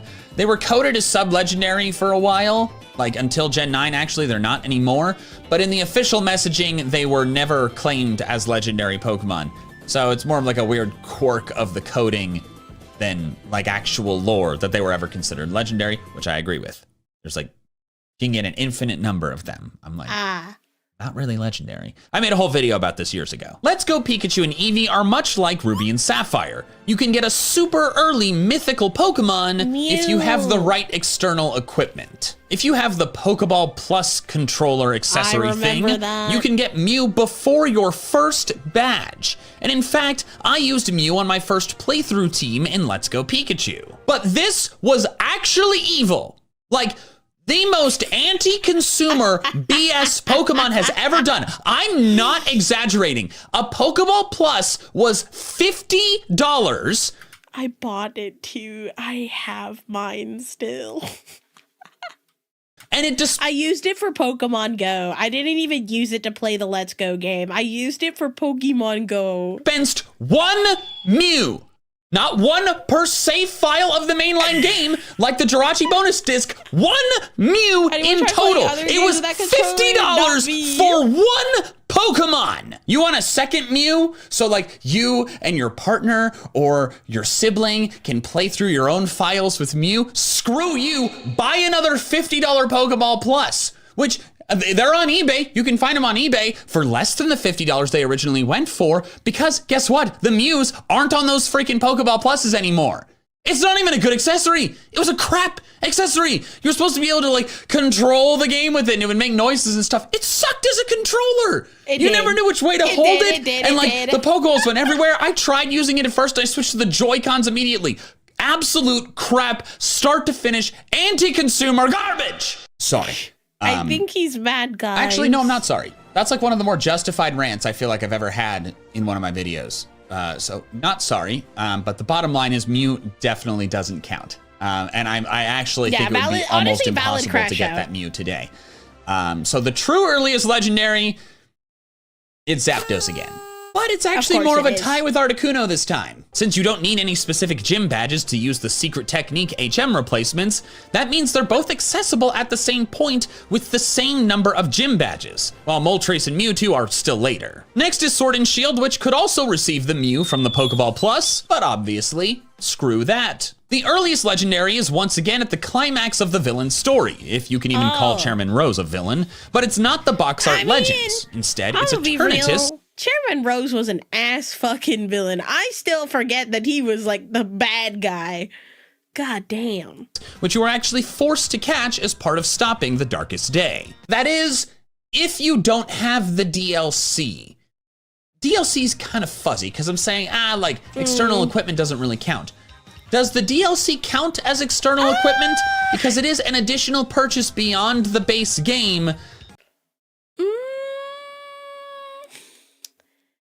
I mean, it is technically like, it isn't like you're buying a separate game. You're like adding on to the base game. So I don't think it would count, but I don't know. But it is a direct modification to the game, not a separate device. So I'm not really sure whether it should count. I don't think it counts. So for the games with DLC, I'm gonna give you the answer if you don't have the DLC and the answer if you do. If you do have the DLC, then the earliest legendary is actually Kubfu from the Isle of Armor.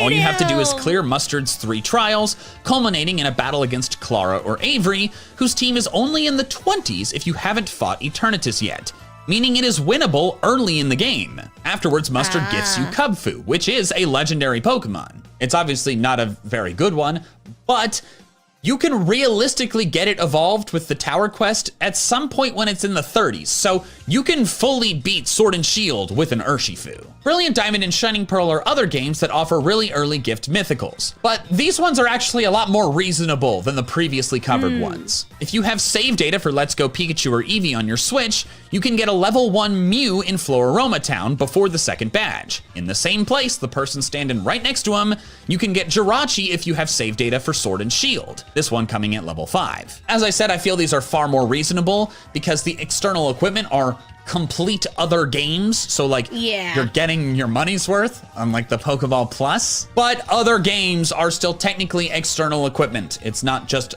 the original game that you bought, so they don't count, but they're very doable.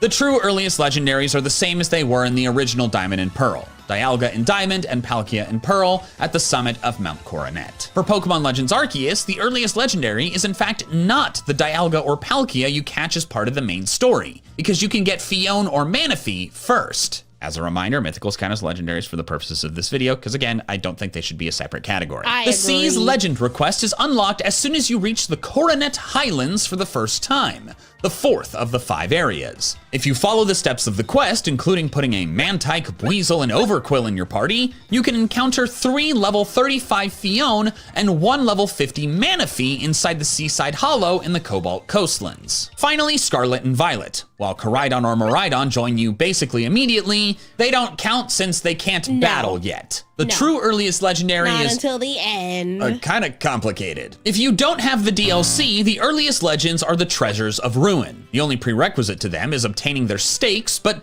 many of them are in high up or remote places, requiring your Koraidon or Miraidon to be able to swim, high jump, glide, climb, or all four. However, this means if you hyper-focus on just the Titan Pokemon, you could technically catch all 4 Treasures of Ruin without a single gym badge. However, I don't recommend that. Yeah, the way obedience works in don't do Scarlet and that. Violet means you need 8 badges for Pokemon caught above level 55 to obey you, and the Treasures of Ruin are level 60. So you could speedrun to get them, but they will not be helpful. No. But even if you waited until you had all 8 badges, that is still before Koraidon or Miraidon, so the Treasures of Ruin, still the earliest legendaries if you don't have the DLC. If you do have the DLC, the earliest legendary is Ogerpon. Like in the Isle of Armor, the Teal Mask plotline is not locked to the post-game, and the final Kirin battle within it has his team in the 30s. If you defeat him in the 4-stage Ogerpon battle, you obtain Ogerpon at level 20. Thank you so much for watching all the way to the end of this video. Yeah. If you did, you probably enjoy my content, so you could either 1, subscribe if you haven't already, or 2, double check that you're subscribed, because you may think you are, but you're not. I'd really appreciate it if you did. But that is all I have for now. So until next time, big fans, gotta catch them all. Oh boy. Yeah, some of those answers are just like, it's just the box art. It's literally just the box art, which is kind of a lame answer, but I mean, it is what it is, I suppose.